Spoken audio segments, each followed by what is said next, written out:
This is the broadcast from City Hall, the home of the Greater London Authority. Please stand by.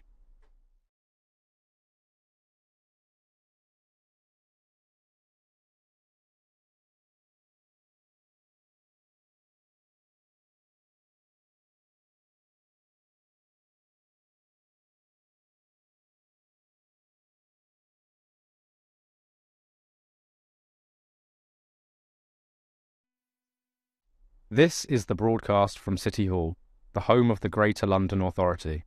Please stand by.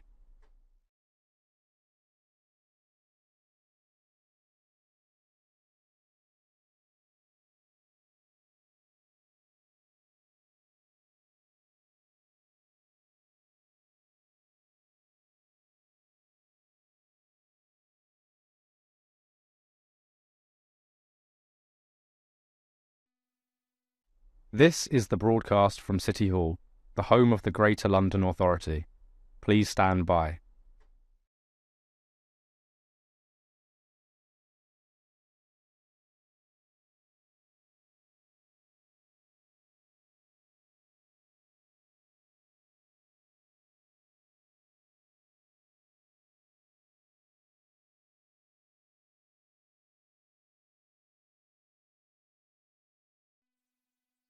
This is the broadcast from City Hall, the home of the Greater London Authority. Please stand by.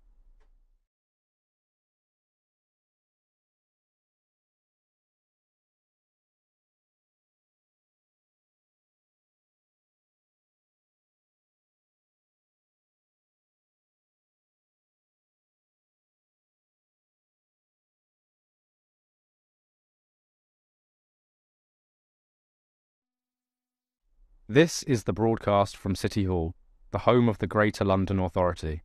Please stand by.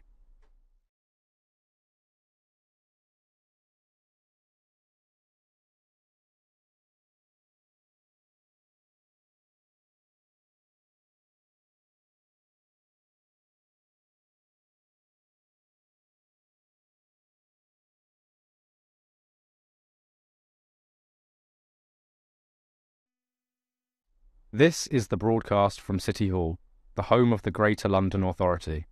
Please stand by.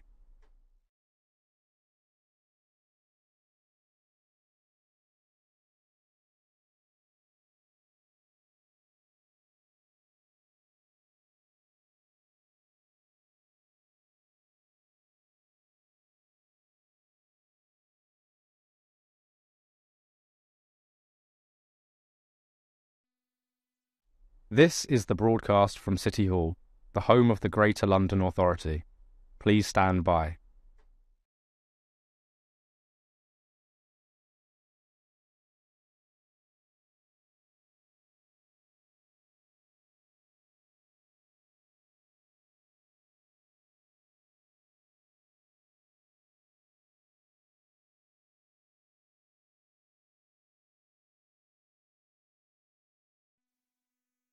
This is the broadcast from City Hall, the home of the Greater London Authority.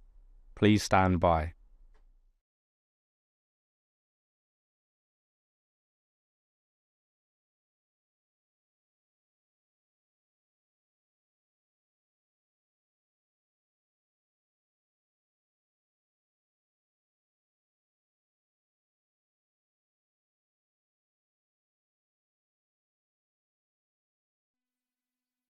This is the broadcast from City Hall, the home of the Greater London Authority. Please stand by.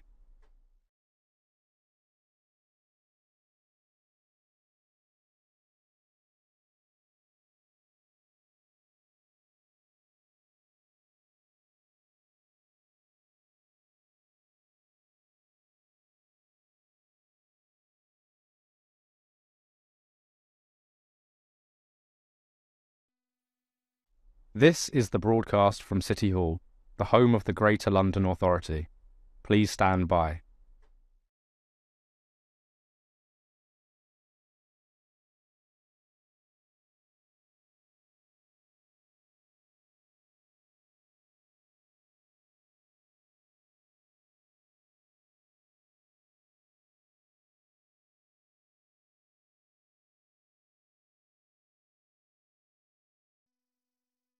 This is the broadcast from City Hall, the home of the Greater London Authority. Please stand by.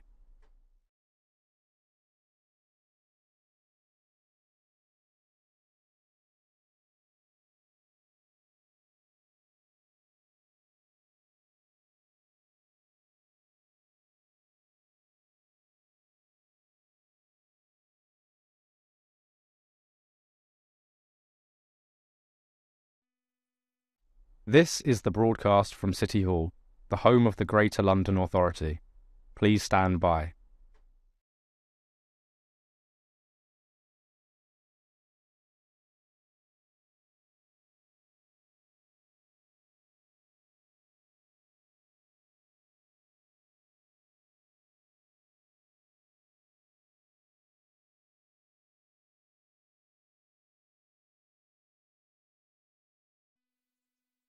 This is the broadcast from City Hall, the home of the Greater London Authority. Please stand by.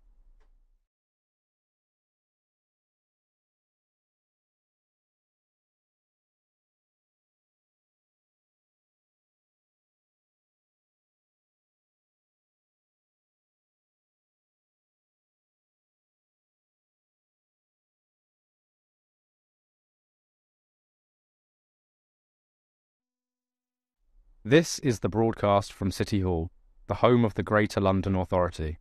Please stand by.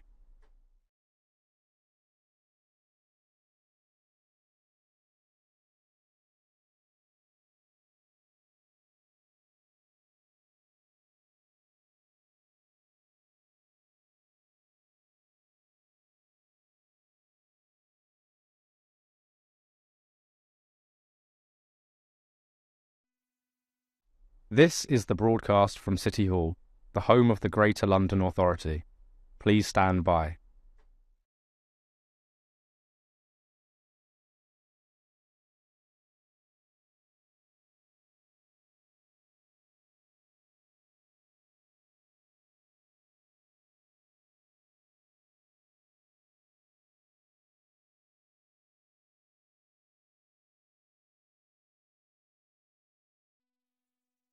This is the broadcast from City Hall, the home of the Greater London Authority. Please stand by.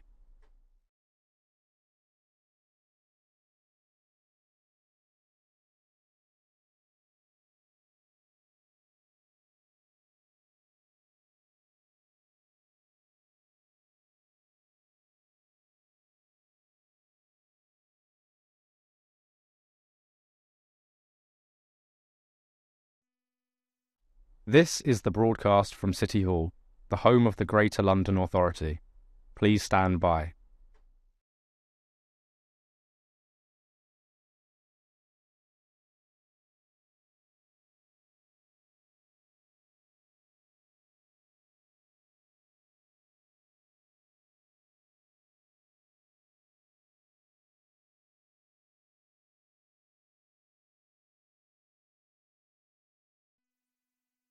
This is the broadcast from City Hall, the home of the Greater London Authority. Please stand by.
Welcome to today's second meeting of the Budget and Performance Committee. Can I ask everyone to make sure that your electronic devices are switched to silent mode to avoid any interruptions?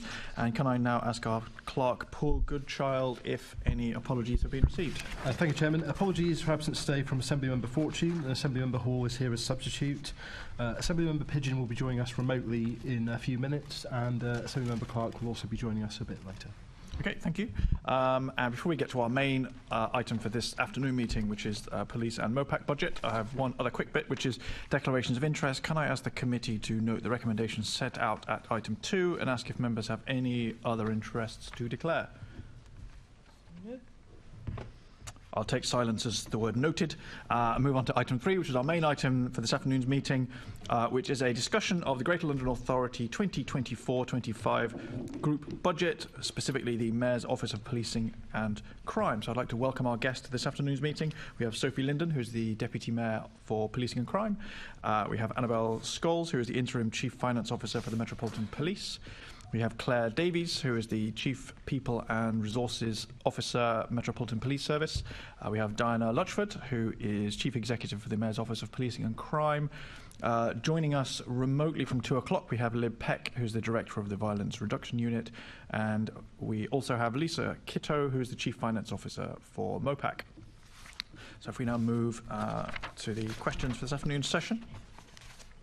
If I can start, well, in fact, before I start, let me say my first question was actually due to be to the Commissioner, who is not here.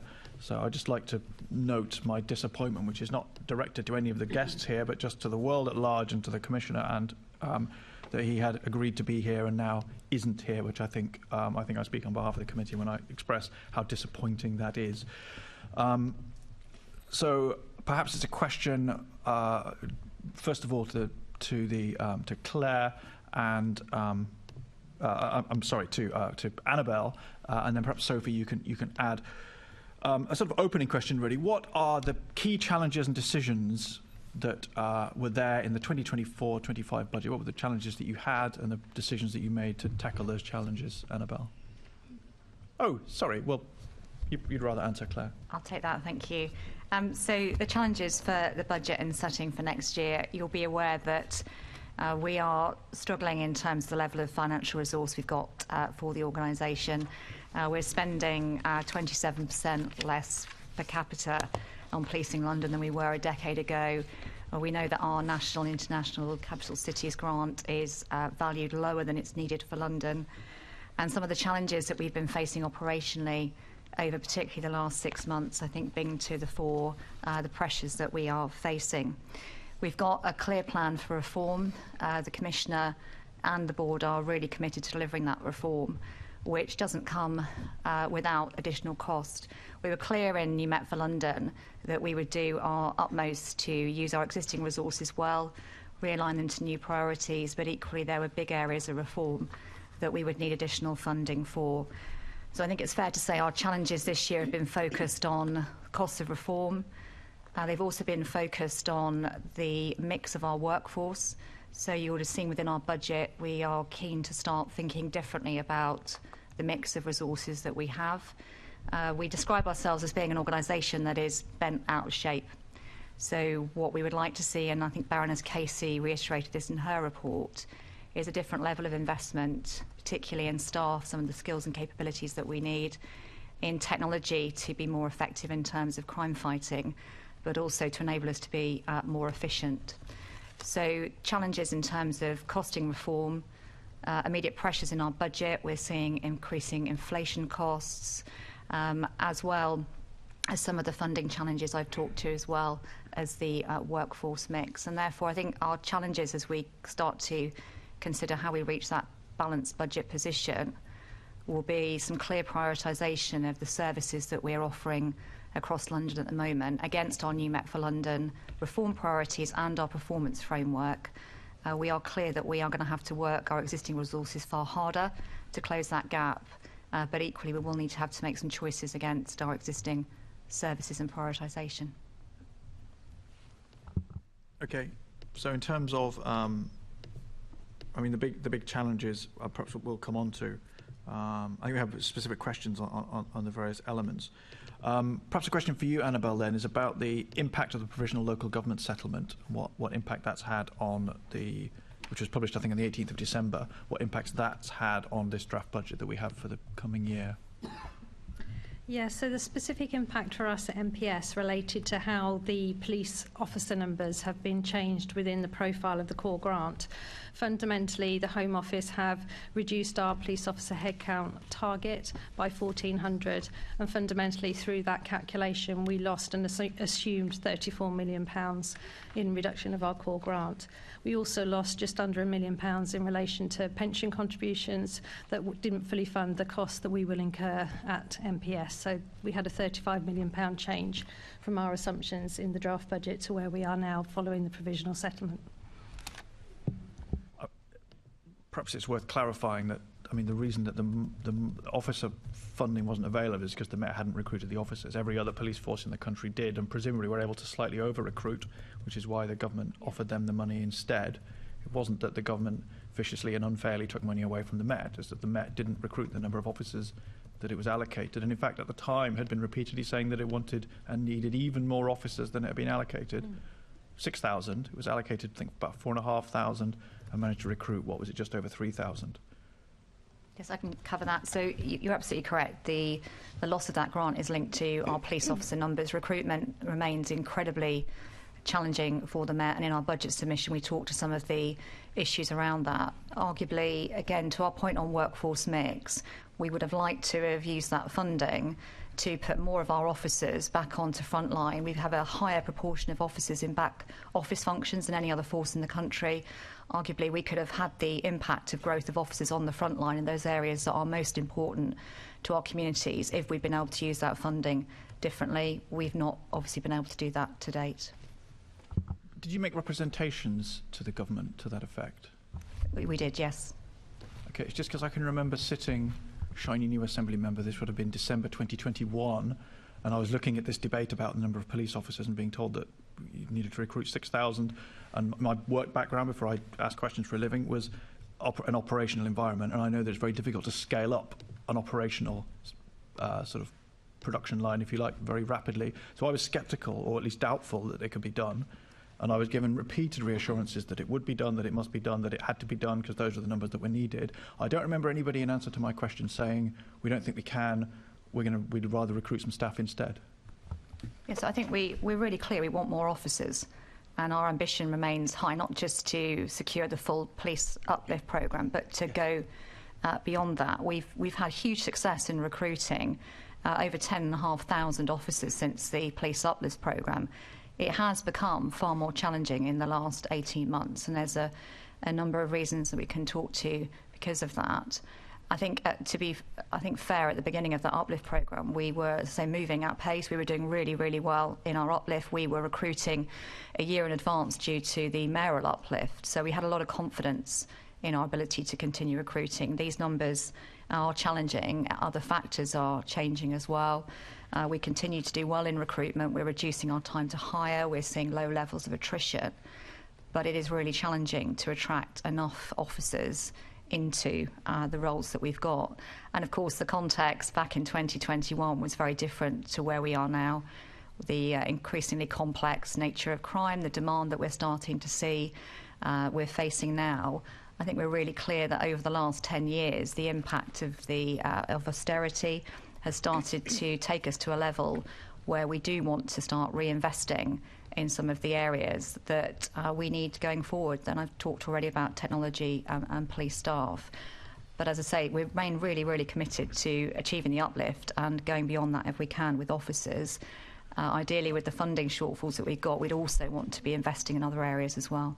So, I mean, I recognise the difficulties. My point was simply that it was, I wouldn't want the statement to stand there on the record implying that it was the government specifically singling out London.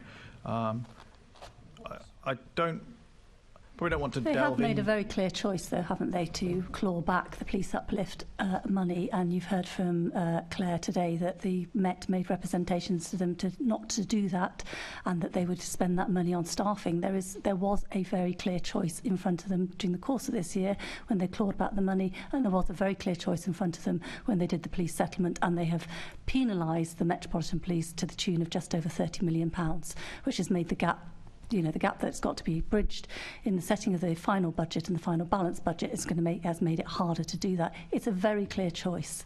I think that is the Labour Party message. Other people would observe that the Met has deprived itself of funding by failing to recruit about half the number of officers that it said it was setting out to achieve. I think Assemblymember Russell, Assemblymember Duval, we operate a putting our hands up and asking questions system on this committee. Assemblymember Russell has had her hand up. Thank you.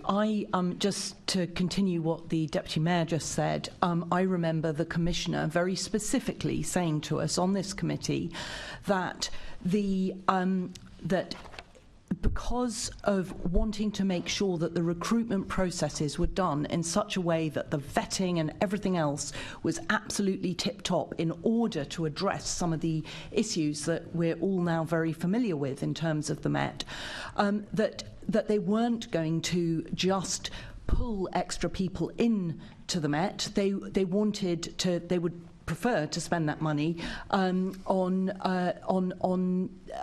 staff to be able to do some of those back office functions. But he was very clear that he didn't, and I haven't got the transcript in front of me from last year, but I do remember very clearly that he was saying that he did not want to recruit people when he wasn't confident that all of those processes were in place, and that it was better to actually stick with the officers they have, who they were in any case kind of going through long processes of re-vetting, etc. I think we would want to avoid any unfortunate and probably accidental implication that other police forces across the country are not doing those things. I mean, that's an interpretation of what you said, Assembly No, it's absolutely not. It is absolutely not, Chair. So they've managed to recruit their numbers, and I'm sure I can go away and dig out the transcript from what the Commissioner told us on the committee last year. But it seemed like a very clear case for being sensible about recruitment and not just pulling in a lot of people for the sake of spending that money, when actually he wanted to be sure that they were doing it properly. And in the context of the Casey review, that seemed to me to make a lot of sense. Okay, thank you for that observation. Sorry, I apologise, Deputy Mayor. I did suggest that I would give you an opportunity to answer the original opening question, which was about the challenges and how you address those challenges. So we should return to that question and give you an opportunity. Thank you very much for coming back to that question. I actually would absolutely agree with what Claire Davies has set out in terms of the challenges of setting this budget. The most overarching challenge has been the fact that demand and the complexity of crime, what the Metropolitan Police has to deal with as a capital city, and the funding that's coming through from government is the biggest challenge there is. We all know what the position is in the National and International Capital Cities grant, which has now been, it was about £159 million short, but with recent estimates from the Met, just applying inflation to those figures, it's about £240 million short. So in order to be able to set a balanced budget with the money that's coming through, that is the most significant challenge there is. There's also been challenges during the course of the year, which has meant that the budget from last year into this year is challenging. Pay pressures, inflationary pressures around transformation programme, but also pressures around some of the IT programmes have meant it's been very, very challenging. So there's outside context as well. You cannot put aside the challenge that inflation and also pay has put into the budget, and that has meant that setting, the submission and setting a balanced budget by the end of February is hugely challenging. Yeah, I think perhaps we'll make him on to talk about pay, but obviously the Mayor suddenly finding a lot of money yesterday to avoid a tube strike has obviously set the hairs running of every other union and now wants to know where their share of that sudden extra money is.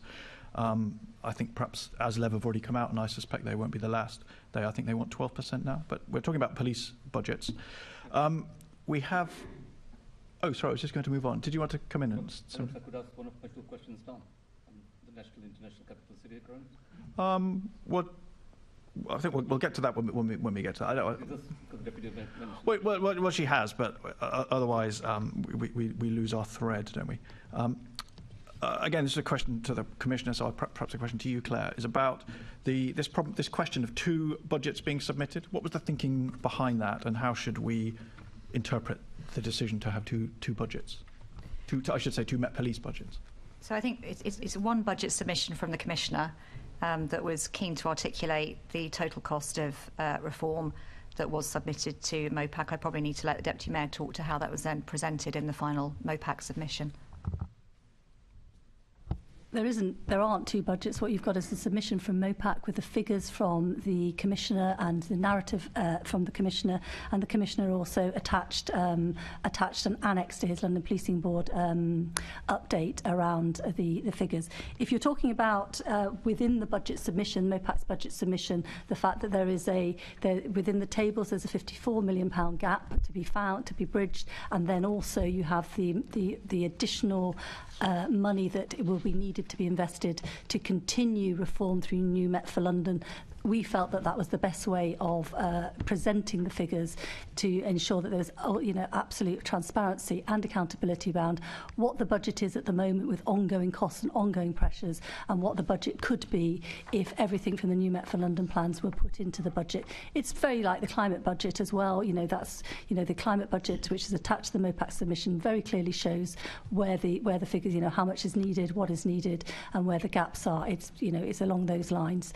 But ultimately, you have one MOPAC budget submission with those two sets of figures to be really clear as to where the budget gap is and what the aspirations are around the New Met for London and the costs. Yeah, so we've got this. So just so I can understand this, there are two what were they called? They were called annexes to the budget. So the Mayor's budget is including Annex 1, which was a total expenditure of £4,661 million. But then Annex 2 was a total expenditure of £4,805 million. Both had, I think, the same budget gap of £54 million. So I'm just trying to understand how we, as this committee, and I suppose interested Londoners who are looking at these things, how should they think about those two annexes? What was the thinking about having two figures, and how should we think about those two figures?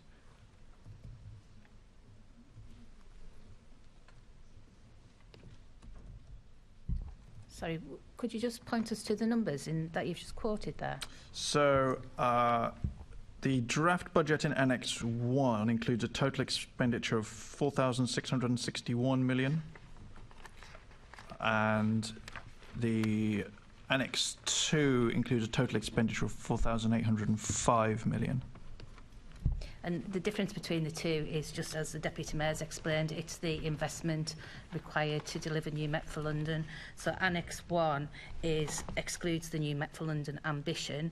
Annex 2 includes those costs, and they both relate back to the table that is in the main submission that shows how the gap is being presented based on investment.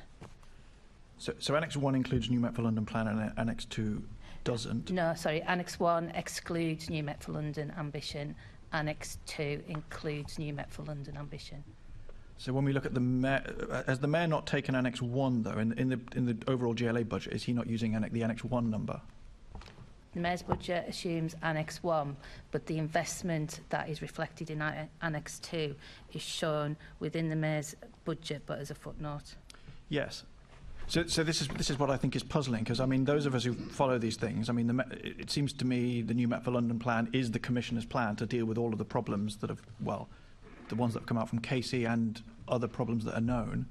But then the Mayor seems to be proposing not to fund that in his budget. That was my interpretation of it, which I think you've confirmed. So where does that leave us in terms of funding the New Met for London plan? I'm sorry, I don't think that is the case. I think the MOPAC submission is very clear as to the two sets of figures. One set of figures already has investment for New Met for London, which is already being spent this year in terms of the leadership, in terms of call handling, in terms of victim support.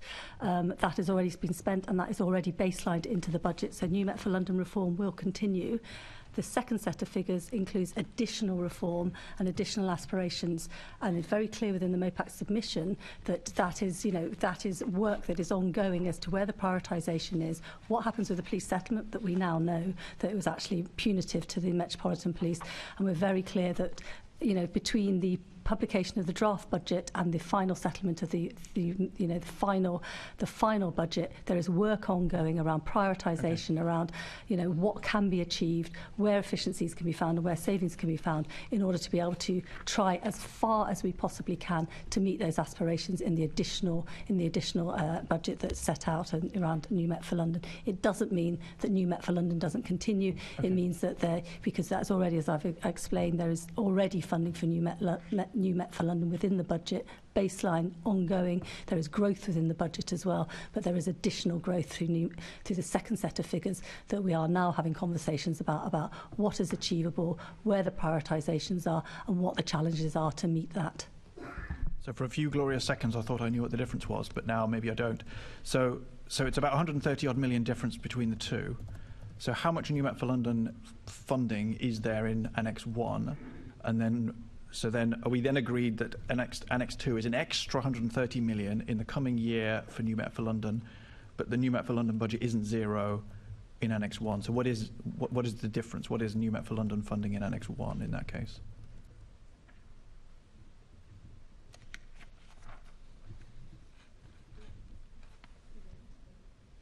I mean, anybody who wants to have a go at that, you're welcome to.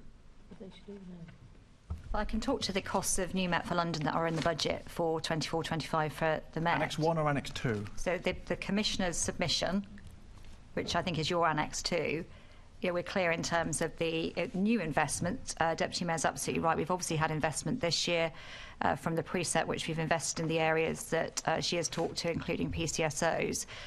But we have said that the cost for next year's reform is in excess of 70 million. So we want to invest an additional £70 million in other New Met for London activities that are not yet funded.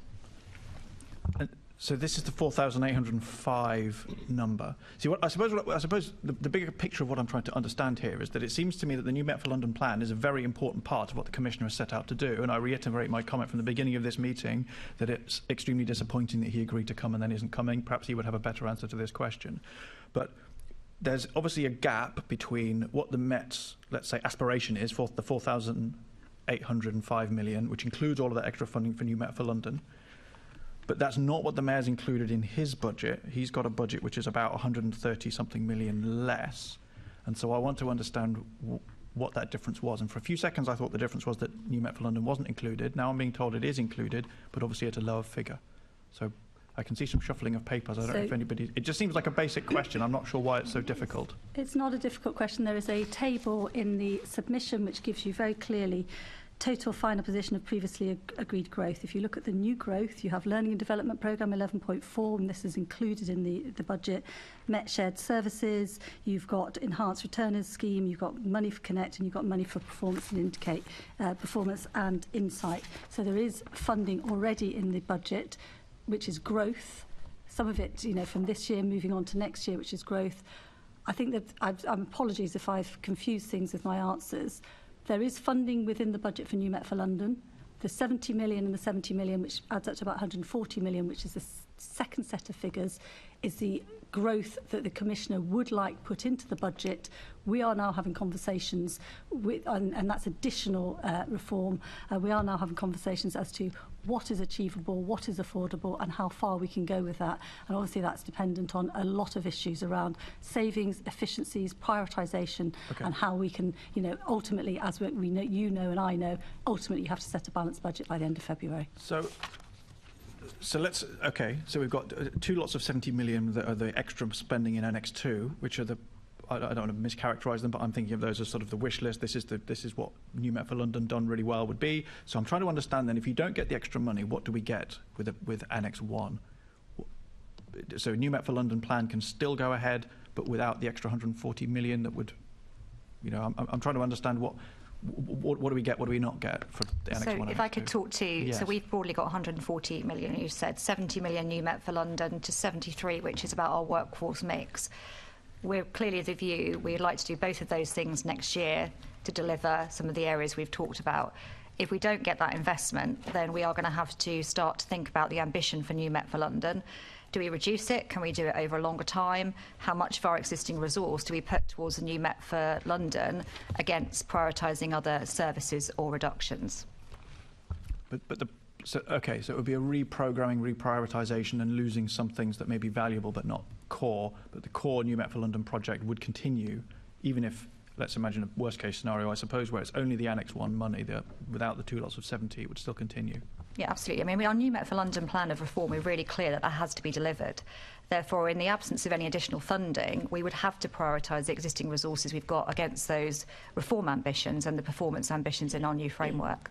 Okay, and the final question from me then, thinking about that extra, the 2 lots of 70, to what extent is that extra money sort of made up of individual components that could be added in or added out? Because we've heard about the negotiation that's happening, you might get some but not all of that. Is that something you could work with? Where would that leave you? Yeah, so we've got, so if I take first of all, the £70 million figures, that is cut across our 3 areas, so community crime fighting, culture change, and fixing our foundations. As you would imagine, we're clear on, at this stage, what we think those costs would be against each of those 3 areas of reform. And then, as I've talked to you before, the £73 million would get us about 900 to 1,000 officers out of our support functions into the front line. So that's the 2 buckets, in effect, of costs we've got there. So, as I say, in the absence of those, we absolutely would then be having to prioritise and think about whether or not we could do that reform differently from what we've got within. But I'm sorry to reiterate, that comes at the consequences, therefore, of looking at our operational delivery now and those areas that aren't directly contributing towards New Met for London and having to prioritise against those, or simply take the same ambition but take far longer to deliver it, which we just don't think is tenable in the consequences of what we've already talked about with HMI Gauge and Casey report. You'll be, I think, supportive of us trying to just get on with some of the changes that we need to deliver. Yes, no, indeed, which is why I want to try to understand what's going on with the 2 budgets and what's in and what's not in. So you'll be pleased to hear that's it from me for now. Next group of questions from Assembly Member Pigeon. Lovely, thank you. And I've been trying to follow that discussion. Let's just get into the funding gap. How much is the funding gap? Is it 54 million that I understand it to be? And what are your options for addressing that funding gap? I don't know who to address that to. I'm sorry, because I missed the introduction. It's okay, if you're happy, Chair, I'll start to take that. So the funding gap was, as you said, in terms of 54 million, has increased as a result of the provisional police settlement. Lisa will just remind me what that has gone up to. So the current gap is 72 million, so the 54 has now increased to 72, but that assumes precept. Mm-hmm. And then to answer your question in terms of how do we close the gap, we will, of course, want to protect the services that we're delivering operationally. So you would expect us to go to all of the normal places to reduce any impact on those operational services. So we will, of course, be looking at or supplies and services costs, seeing about what we could do by way of reducing demand on contracts. We'll think carefully about those areas of discretionary spend. We'll think carefully about how we're using our police staff. But many of those issues go straight to the risk that we're already facing in terms of weak foundations. So over the last 10 years, as you know, we've taken out a lot of cost from those areas that one would normally go to in order to protect frontline policing and reduce that budget gap. We don't think those options are available to us to the extent of which we're closing not just the gap that is talked to in the budget, but, sorry to keep reiterating, but to fund the additional investment that we need for New Met for London as well. So what we have done is we have looked across all of our services, both operationally and non-operationally. We are starting to think about what might be the options for reducing demand, starting to take some cuts in services, reprioritising, as we've already talked about, all of those options being clearly assessed against both our New Met for London reform ambitions and the performance outcomes that we've committed to as well. And over the course of the coming days, obviously well ahead of trying to get to the balanced budget, we'll be taking those options through to the Deputy Mayor for further consideration. Okay, talk me through. I understand the contracts, looking at all that sort of thing. I completely understand that. But reducing demand, So what areas are you looking at reducing demand for your services? Can you just unpack that, please? Yeah, I can't unpack that in detail, unfortunately, at this stage, because that's the work that we are still going through at the moment. But just thinking about across a range of areas in both back office functions, some of operational support and operational policing as well, just thinking about some of the policy decisions that we might have that would help us reduce costs across a range of our services, whether that be, if I think about some of the areas in the back office, for instance, can we start to reduce the levels of support, for instance, that we're giving in some of our health services? That might, for instance, have an impact in terms of demand and reducing cost. But as an example, those are the sort of costs that we're concerned about in terms of undermining the areas that we're trying to deliver through New Met for London. So one of the things that we're really keen to do is just understand our demand at the moment. Those are some of the things, as said in the past, that we've not been as strong as we want to be. Understand the cost consequences and the choices that come from those as well. But in terms of the detail of where we're likely to go for those, that will come in the next couple of weeks.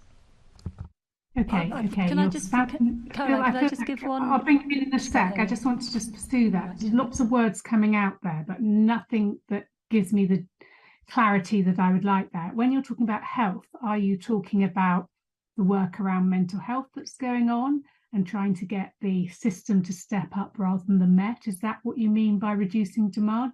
Or are you meaning something like healthcare and custody, looking to make savings? Can you clarify that, please? Yeah, so I was talking more about internal demand there, about some of the costs that we have in terms of supporting our officers and staff. But if you look, for instance, at Right Care, Right Person, that would be a good example of where we have started to think about the demand on policing that should be met by other partners and stakeholders. And there'll be other examples exactly like that in terms of what the activities and burden that policing is picking up that might be served best by others. But also we've got to think about our internal demand as well. So decisions that we're making that are putting costs within the Met that may or may not be within our control.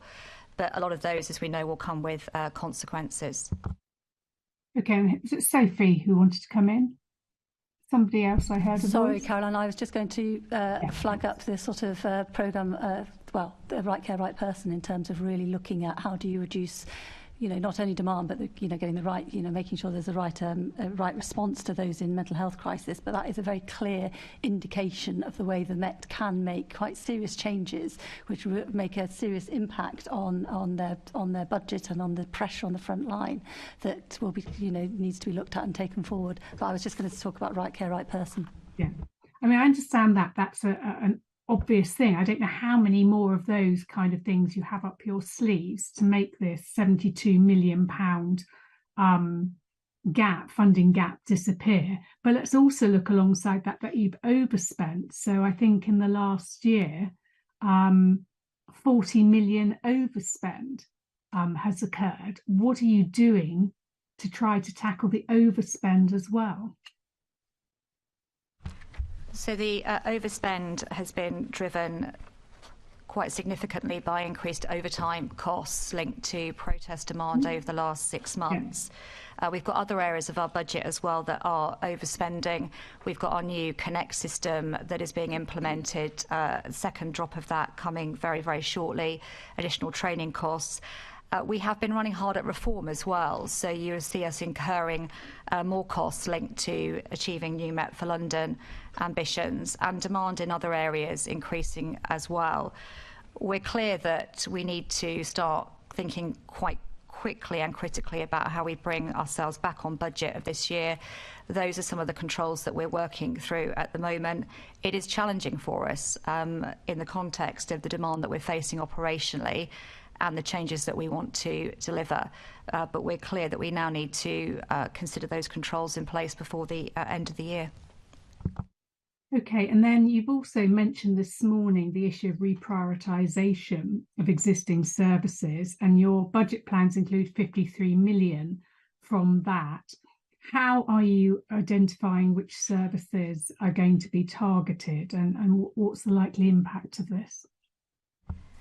So that is the prioritisation that we'll be doing against the new Met for London reform agenda and also our performance framework. And we are ambitious because we are conscious that, linked to the earlier discussions, we will need to achieve savings beyond the 52 if we're going to deliver the reform through new Met for London and start to change our workforce mix. So clear prioritisation against those frameworks will give us the options. I'm sorry we're not in a position to talk more on that today, but we will do in the coming weeks as we reach that balanced budget position.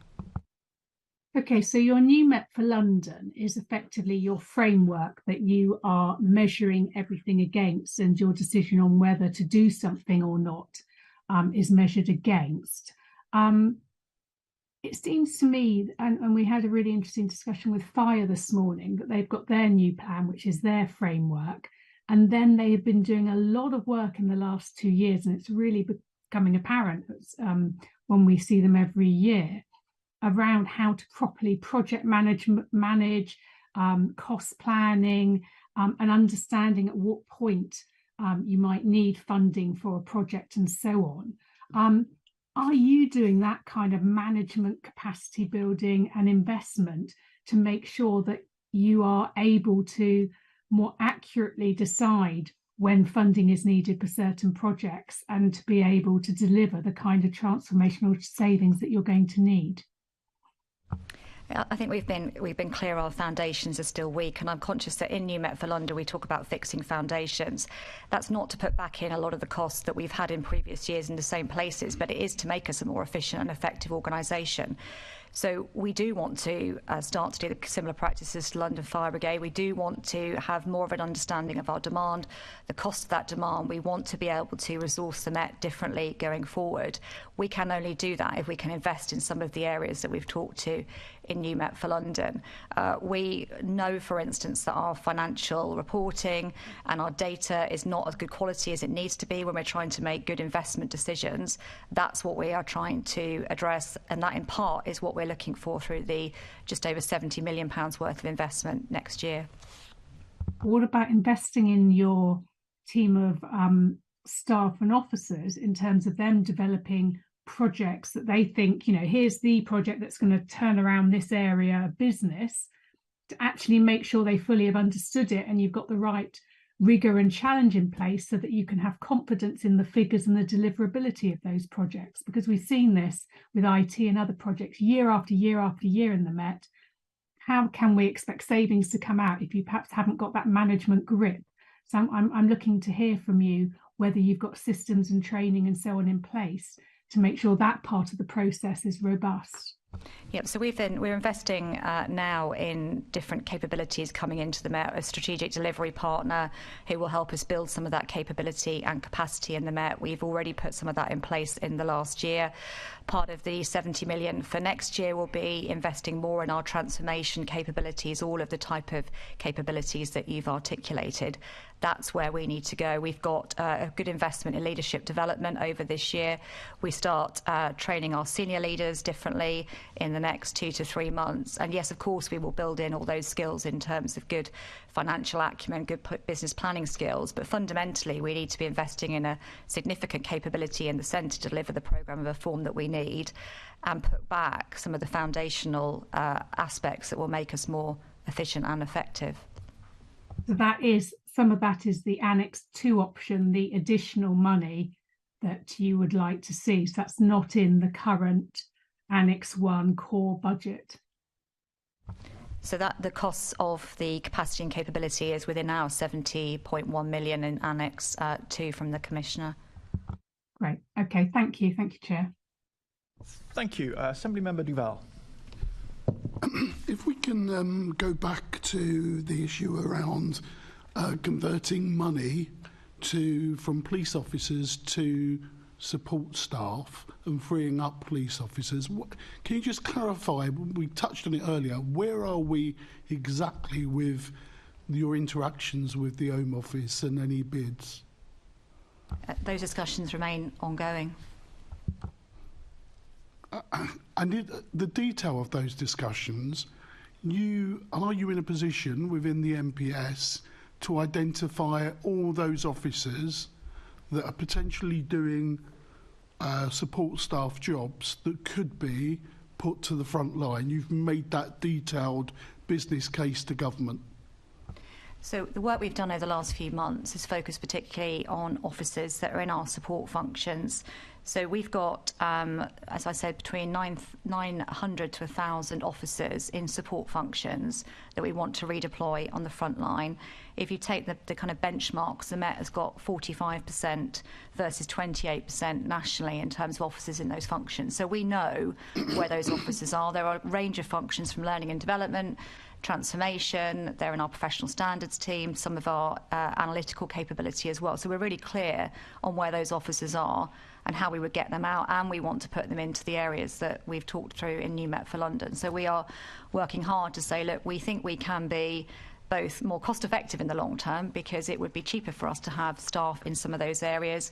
We also want to, within that, also get some different technology capabilities as well, so we become more effective and release between 900 and 1,000 officers back to the front line now.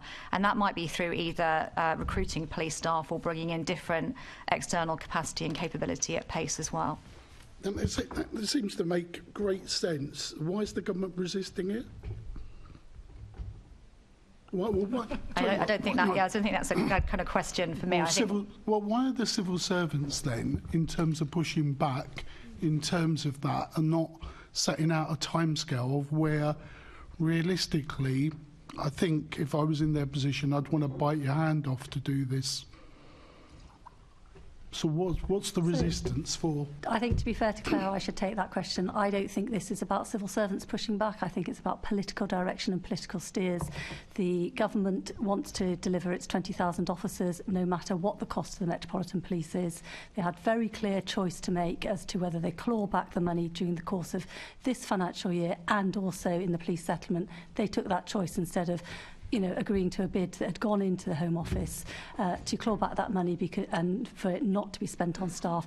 There was the ability of the Met to spend it on staff, and that has been denied. I don't think it's fair to say it's civil servants pushing back. I think that's a very clear political priority, political steer. And so, in terms of at this moment, nothing is moving on both sides. What's your next steps then? Well, it's what has already been described and what I've already talked about in terms of next steps, in terms of how do we get to the balanced budget.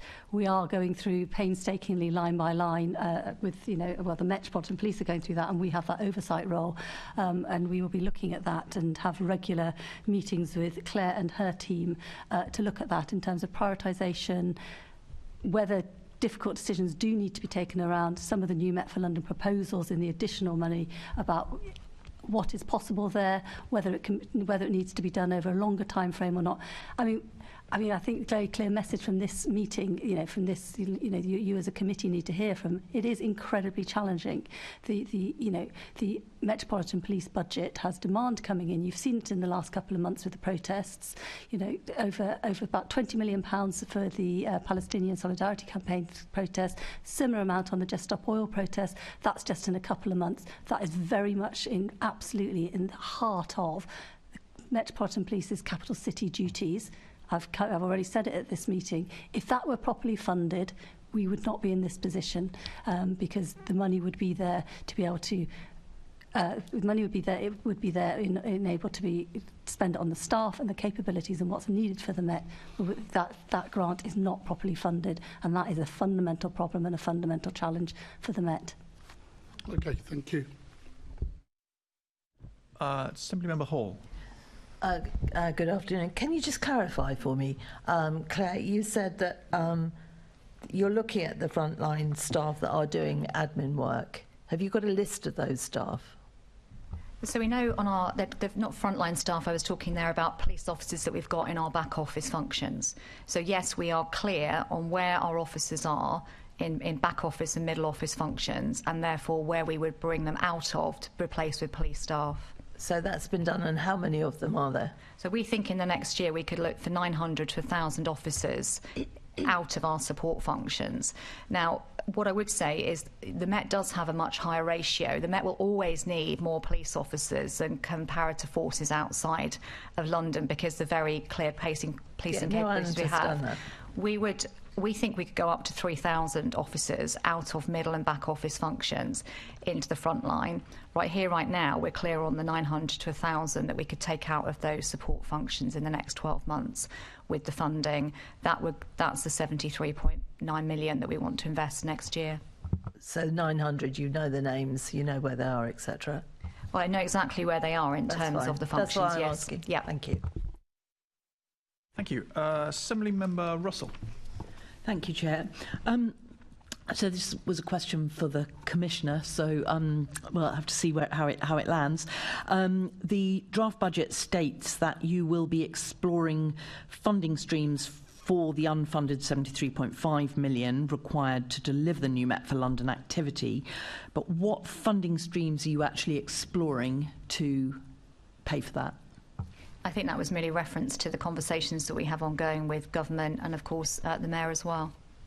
Okay. Thank you. And the funding that's required to deliver new Met for London activity includes 10 million for contingency and unknown expenditure. So is there a basis for what sits behind that? Yeah, my understanding is that 10 million is a reasonable assumption to make in any large transformation programme in terms of what might be unplanned. We're also clear at this stage in the reform that we're working up new business cases at pace. So some of the areas that we know we want to reform, we will get into more detail.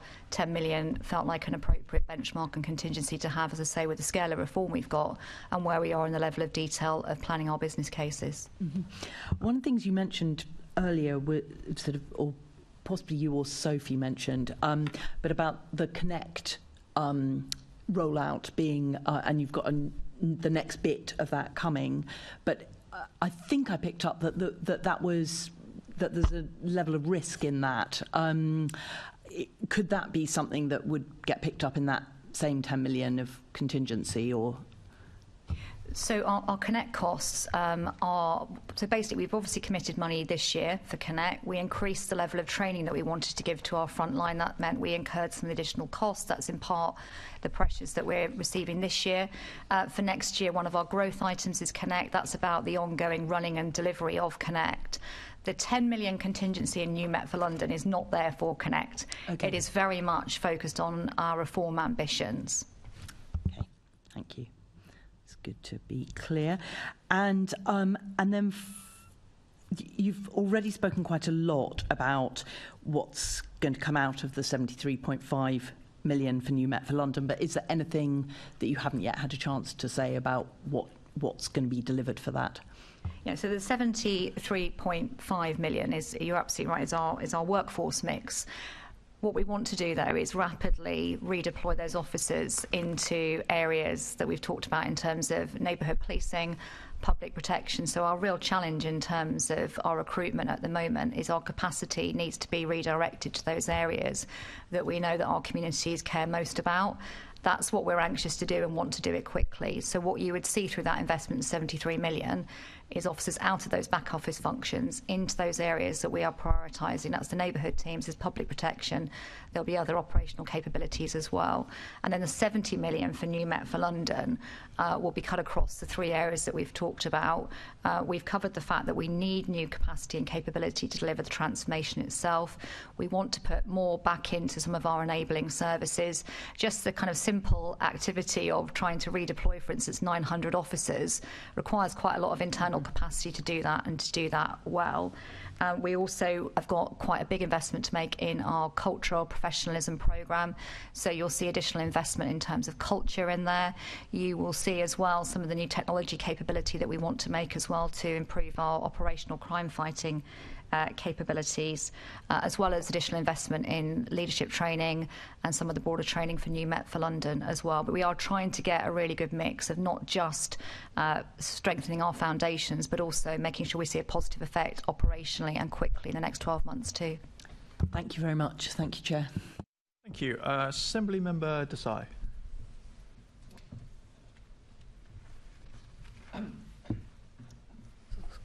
Thank you, Chair. Good afternoon, panel. Sophie, if I can start off with you, please.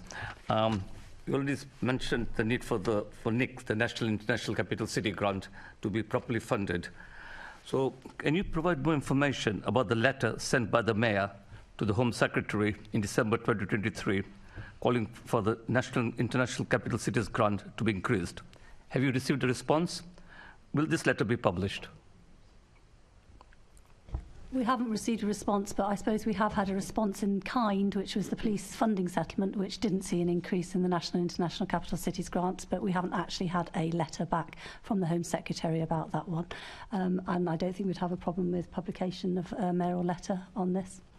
Okay, and I think my follow-up question, you already mentioned some examples, but can you just specify very clearly for Londoners, what is the operational impact of the NIC grant not being increased? I mean, the financial impact is clear. We have a huge gap in our budget. If you were to look at the current costs of the National International Capital Cities grant, it would come out at about £240 million, a gap of about £240 million. If the Metropolitan Police had that money, pressures such as the pressures from the protests that as I talked about earlier, in terms of shifts that have had to be cancelled, mutual aid that's had to come in, rest days that have had to be, shifts that have had to be lengthened, rest days that have had to be cancelled, officers being taken out of the front line. And when we talk about the front line of neighbourhoods, there are officers being taken out of there in order to come into central London. It's very clearly a capital city duty, a capital city responsibility of the Metropolitan Police that is not being funded at the moment. Now, that is a real difficulty because not only is it a pressure on individual officers and on senior management of the Metropolitan Police in order to be able to work through making sure that they have the right number of officers to be able to deal with the protest activity in London. A protest activity which, of course, everybody has the right to protest, and it's not the issue about the protest, it's the issue about the funding that is the problem. That is felt by neighbourhood officers, it's felt by communities, because they can see their officers being abstracted from their local communities. I was just going to mention that point, and I think colleagues have already expressed their concern at recent assembly meetings, but the fact that abstractions of police officers who should be policing the local communities, that cannot be quantified, I think, in monetary terms. But the Deputy Commissioner, I think one of the things that particularly, the Police and Crime Committee have rightly put pressure on the Metropolitan Police and on our MOPAC in terms of oversight, is about those abstractions. And up until October, the percentage of abstractions of local neighbourhood officers was decreasing because the Metropolitan Police had rightly getting a grip of it, and those abstractions, they were making progress, those abstractions were decreasing. But unfortunately, after October, those abstractions have absolutely increased. And I know through Police and Crime Committee members Assembly members have raised that with me, that those local officers are not there, are being abstracted. And for me, it's not just the abstractions, it's the fact that not only are they not there when they should be, but actually they are working additional hours, they're having their rest days cancelled. And I know the Commissioner and Claire Davies is also concerned about this, concerned about the welfare of those officers, because you can only work a certain amount of overtime, you can only work a certain amount of weekends before you get burnout, before you cannot do your job effectively. We all know that when we've been working both ends of the working day and during the weekends. That's not sustainable over the long term. Thank you. And my final question, I think, has already been answered partially. We talked a lot about the new Met for London.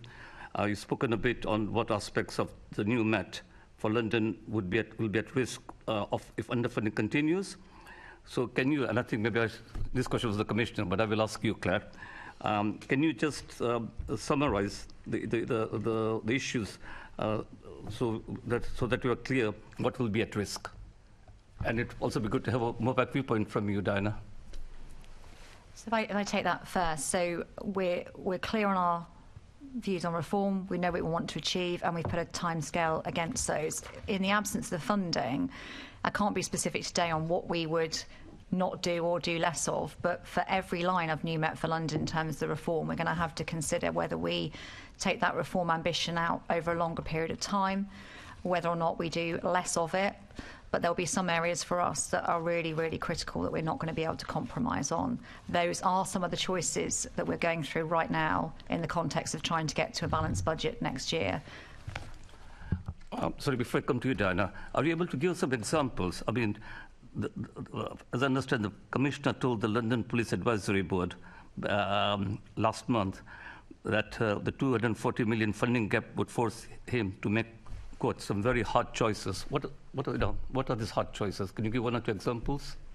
I can't at this stage. What I can do is just reiterate the fact that the hard choices might be new Met for London takes longer to deliver, might have to be less ambitious, and the hard choices might have to include areas that we're delivering currently that may not have the impact on new Met for London outcomes. Those are the choices, and I say I'm sorry at this stage not to be more specific, but you'll understand the process that we're going through. Yeah, I think you said this earlier. So basically it would slow down the speed of progress that the Met so desperately needs. Diana, would welcome your views. Thank you. Good afternoon, everybody. I think the first thing to reflect is what Claire has already said, which is that we haven't yet actually seen the detail of what the kind of prioritisation will be. But I think it is fair to say that MOPAC's priorities would be the things that were reflected in the Casey review. So cultural reform being at the top of the list there, the kind of building an anti-discrimination Metropolitan Police Service, of course tackling violence, reducing crime, violence against women and girls are all big priorities for the Mayor, and the service to Londoners.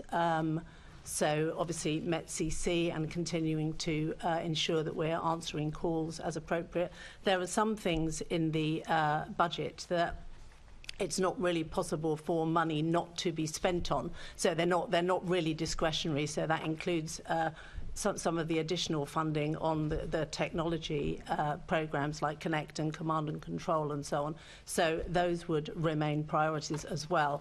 But I think if you kind of look to the Casey review and particularly the cultural reform stuff, that would definitely be a top priority for us. Thank you. Thank you, Chair. Thank you. Assembly Member Hall. Okay, thank you.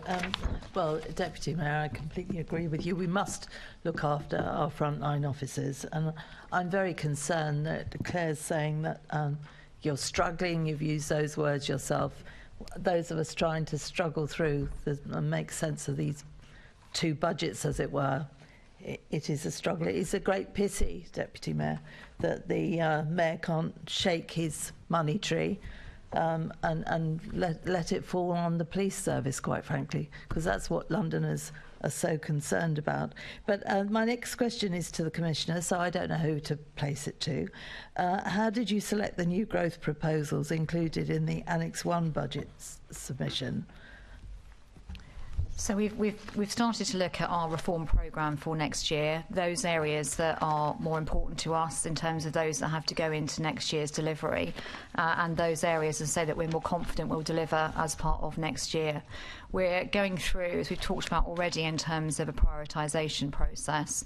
So as we reach that balanced budget, we're looking again at the £70 million, how we want to use it, whether we will need to prioritise differently. But broadly, it's linked to the transformation programme, how quickly we'll deliver each of the outcomes and going for those investments in the areas that are linked to that transformation plan. I'm very disappointed that there's virtually no meat on the bone here at all. When are you going to have more information that we can actually delve into more? So I think some of that is about the stage of reform that we're at. So we are clear on the areas that we want to invest in. As we get to the balanced budget, we can put more detail behind each of those areas of investment. Broadly, as I've talked to, we've got a lot that we need to put in terms of our foundations, some of the new capabilities around neighbourhoods and cultural change. We can certainly bring back more detail on that. And as I say, we've got a lot to do in terms of our reform. We're bringing in more capability and capacity that I've already talked to in terms of a transformation partner that will help us then get much more structured in terms of developing our business cases to a level at which we obviously can share with you and we'll be sharing with the Deputy Mayor. But the balanced budget process will give us absolute clarity on where we're going to use that 70 million and if there are choices to be made, what we might have to take out of that investment too. What's the additional £2.1 million for lawyers and paralegals? It's on table 4950 of the budget submission. So that's one of the growth areas of pressure for us. So we've seen a number of areas that the internal costs are increasing with demand. That, I think, from memory, is an invest to save programme. So we're trying to reduce the costs that we're spending externally on legal advice, counsel's advice. What we could do is put more money of that internally into the Met to drive down savings in future years. But as I say, a lot of those costs are linked to increases in demand in those core services where we've already had to take quite a lot of money out historically. So a spend of 2.1 million is spend to save. How much are you anticipating you'd save? I haven't got that detail with me, but we can get that to you. Yes, if you would, please. Okay, I'll leave it at that. I think there's not enough answers to any of the questions. Okay. Next questions from Assembly Member Pigeon. Yes, thank you. Among the growth proposals is 7.1 million on transformation pressures excluding Connect. Can you explain to us what those transformation pressures are and how you've come to that figure? Yeah, I'm sorry, Chair, I haven't got that detail with me, but again, and I appreciate that will be frustrating. I can write back on that particular point on those transformation pressures. With respect, I would have thought that's quite an obvious question that somebody would be asking today, is for a little bit of detail on how you've come to some of these figures. Does nobody have any detail? MOPAC, Diana, do you have any information on this you can help us with today, please? No, that hasn't been explicitly shared with us yet. Okay, I'll have to leave it there. If you don't mind, I can come in and help on this. I do apologise. I did have a little bit more detail. I didn't appreciate I put in my pack. But some of the transformation challenges relate to the fleet and a new contract that we're putting and transitioning in, which fundamentally means we'll understand how our fleet is used and can be far more effective in that deployment. There's an op model in relation to police staff that we're looking to develop, and that's fundamentally about our Resourcing the Met programme that we're setting up. And there's a little more piece there around command and control. So I know we quote that we don't include Connect, but there's some resource, which is another IT technology project. So they are the pressures, so fleet, staffing and command and control. As well as some investment into the resource management model. What does that mean, please? What does investment in the resource? I believe that's our duties management system. So we have a resource management system that manages the duties and deployment of our officers. That is technology that is due to be replaced. Oh, right, so scheduling. Okay, that's helpful. Thank you for that.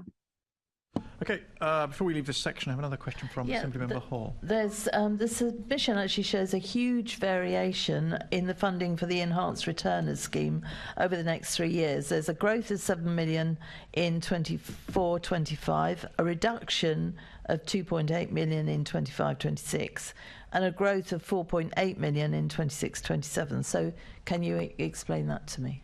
So the returners scheme is the scheme that we've been focused on bringing retired officers back into the Met, and you'll remember those costs as well are to do with the fact that we've stopped abating pensions.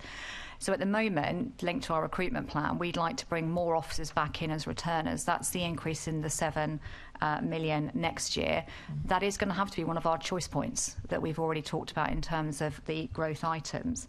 And then in future years, that's reflective of the profile in terms of the numbers of officers we'll have on that scheme. So we're starting to look ahead and say how many of the officers in the scheme for next year. That would be the 7 million. We're already spending, I think it's 11 million on the current returners.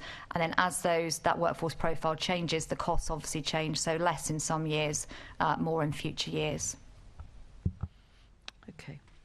Okay, thank you.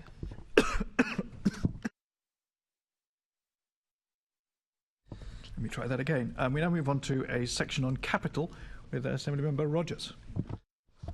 Thank you, Chair. Good afternoon, panel. I think my first question is probably for Sophie. A favourite topic. When will the estate strategy be completed and published? I don't know when it will be completed and published. The Met and Claire is probably better place to answer this than me, are still looking at it in terms of some of the policy. And we've discussed this at Police and Crime Committee on a number of occasions in some of the policy implications of having a new commissioner. So, for example, the working at home policy is being reviewed. So, it will have an impact on the number of desks and office space that the estate needs to be able to accommodate. There are also issues of the growth in police officer numbers, the need for growth in staff as well. So, all these things are in the mix and are all being reviewed at the moment. It is not clear yet as to when we'll get the final estate strategy. Thank you. Claire, anything to add on that? Yeah, absolutely. I think we were obviously frustrated to have to put the estate strategy on hold, but it was the right thing to do in the context of New Met for London. So we've spent the last 6 months starting to develop a new set of operational requirements. They're reaching conclusions now. As the Deputy Mayor has said, that covers a number of quite big investment decisions potentially for us. So neighbourhood policing, Commissioner's given a clear commitment about being a 20-minute walk time from ward areas. We want to co-locate more with partners, so we've been having good conversations with local authority chief executives on the potential for co-location. We need to think about the areas of growth that we've talked to, so areas like public protection, what that would mean. The existing strategy was about to be published was predicated on the fact that more of our workforce would work remotely more of the time. So we were in effect consuming the police uplift growth through having more of our workforce remotely. We don't think that's sustainable. So some of the capacity we need to put back into our buildings will come from having more of our workforce in London all the time. We've got big cultural change to deliver through our buildings as well. So you'll know that a lot of our estate is just not fit for purpose, doesn't reinforce the positive standards that we want for the organisation, and isn't a good working environment for our officers and staff. We want to transform the estate. We're clear on what we want to do to increase standards there. And we've got another number of areas linked to culture, such as trying to bring more of our training back into Met premises, and a number of other changes that will have to come over the period of the estate strategy. So we're finalising those operational requirements now. We have costed them, and of course that will again have implications on the available funding and the budget. Our new Met for London Annex D was clear that the estate costs are not yet within the funding that we have got. That could be quite significant for us over the next 10 years. Obviously, the lack of capital grants that we're now getting means that most of our estate transformation is going to put more pressure back onto our revenue budgets. So if we are going to be coming forward, which we will need to for more investment, one of the things the Commissioner has been very clear we need to do is relook at those operational requirements in the context of New Met for London, but also be really clear that we're making the most of the capacity in the estate that we have at the moment. So we are now going through the range of the assumptions that underpin that estate strategy. We've been doing some benchmarking with other organisations to make sure we're not being overly generous in our assumptions, and working through how we can maximise the capacity we've got in the estates. I think that where that will take us in the next couple of months is a much clearer position when we finish the discussions with chief executives on co-location. And as I say, we finalise the requirements, we'll be able to put a strategy back to the Deputy Mayor at that stage. So, I mean, just trying to draw out a rough timeline, I appreciate that you don't know this for sure. It sounds to me like we're thinking March, April, to having a document that can be shared with the Deputy Mayor, but of course then we're in the pre-election period. So are you basically saying that we're not going to get an estate strategy before the pre-election period? I think that's unlikely. Okay. And I appreciate that that the parameters of this have changed a number of times, but it's ironic that my very first Mayor's question was about this topic. So it's a bit disappointing that we're going into an election with local police, the status of local police stations still unsure. It's a big issue in my constituency. I know it's a big issue in many other members' constituencies as well. But moving on to my next question, I think probably sticking with you, Claire. The 23-24 capital expenditure budget was revised from 395.7 million to 286.6 million to reflect a land transaction. Could you provide us with some more detail about what this is, please?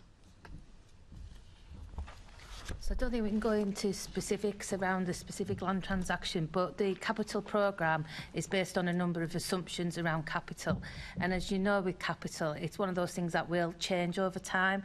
So when the budget was set this time last year, we envisaged that we would be spending more money in property, but we took the opportunity at the Q2 monitoring report to revise our budget down, reflecting the fact that some of that expenditure that we had expected to incur in the current financial year wouldn't be incurred until future years.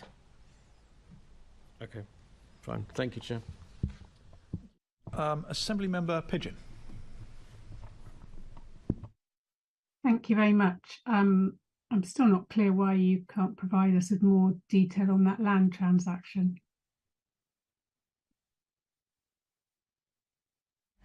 It's just because of commercial issues around that one. Okay, perhaps we could have something in writing. I don't expect the precise numbers and so on, but a little bit more information would be helpful, maybe in writing. And we're quite happy to brief privately on that one if that would help. Okay, thank you. Deputy Mayor, we have talked about the estate strategy a long time, longer than poor Assembly Member Rogers has experienced in this body. Last year, the Mayor suddenly announced, because the unusual thing about the estate is whilst we're waiting to hear what the Commissioner wants, actually the estate is owned by the Mayor's Office of Police and Crime. Now, last year, the Mayor suddenly announced that he was saving Uxbridge Police Station. He'd taken that out from the estate strategy. So given that seemed to be a political decision, I'm wondering, Deputy Mayor, whether you could update me on what your plans are for Wimbledon Police Station, where obviously there was a successful judicial review against MOPAC's plans to close it. I don't have a final position on Wimbledon Police Station. It's subject to the estate strategy review and subject to operational requirements and a review around that. And I'm, as we've already discussed, and you're right, Caroline, and Assembly Member Rogers and all the other Assembly members I have discussed this with over the years, we have been talking about this for a long time. Now, it is frustrating, but I do think when you look back over the history of what has happened in relation to the estate strategy, when it was first published, we were on a trajectory of decreasing officer numbers, decreasing officer numbers, so a decreasing estate that was needed. We have absolutely, because of government decisions, that has reversed, and we are now in the position where we are in a trajectory of needing to keep more buildings because of an increase in police officer numbers, but also we have had a change of commissioners, and quite rightly a new commissioner and his leadership team coming in have been looking at the assumptions behind the estate strategy, one of which we've just discussed today, which is around the remote working policy, and that is absolutely quite right. It is complicated, but I totally understand frustrations and the frustration around this. I feel it. The Commissioner's teams feel it as well.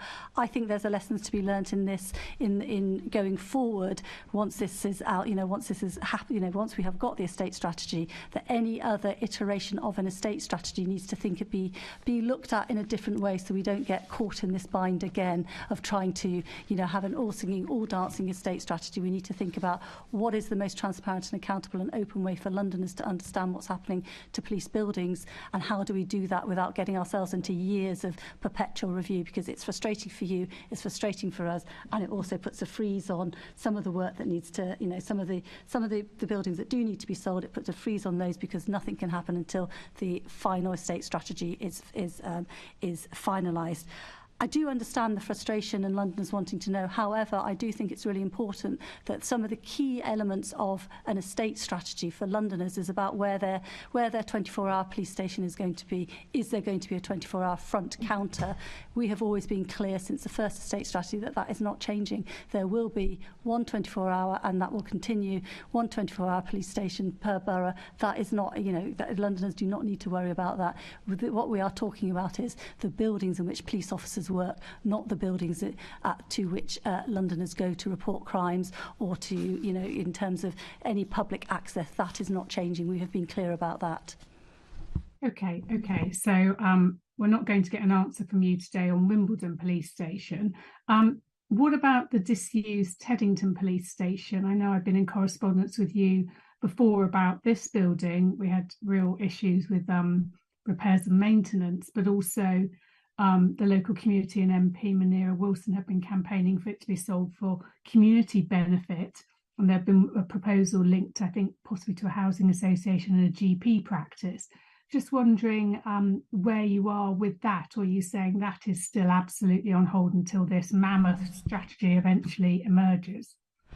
Yeah, I think if you've got a list of police stations that you're interested in, you're going to get the same answer as I've just given, which is this is all subject to the estate strategy review. What about Uxbridge then? Can you clarify the status of Uxbridge then? Because if no decision has been made on any police station or site, we were clear. That, please. Sorry, apologies. I didn't mean to cut across to you. On Uxbridge Police Station, it's clear that that is one on which the Mayor has decided and has written to the Commissioner to say that he thinks it should remain open, should remain there, and that is very clear. There has been no change in that since last year in relation to that. But the Commissioner, in theory, as part of his strategy, could say, actually, I don't want that building. It's not fit for purpose. I want to get rid of it. The Mayor is very clear that the Uxbridge Police Station should remain and should, has been persuaded by the arguments around the use of it, and he's very clear that that should remain, and that has not changed, and nor will it change. Okay. So it seems that there can be one rule for one police station and not for the others. So Wimbledon, Teddington, others will have to wait for this long-awaited strategy. Perhaps my next question might well be to Claire, which is around financing the maintenance of the estate whilst you're waiting for this strategy. I've reported all sorts of issues over the recent months. I've had lots of emails about it, falling into disrepair, many of these old buildings.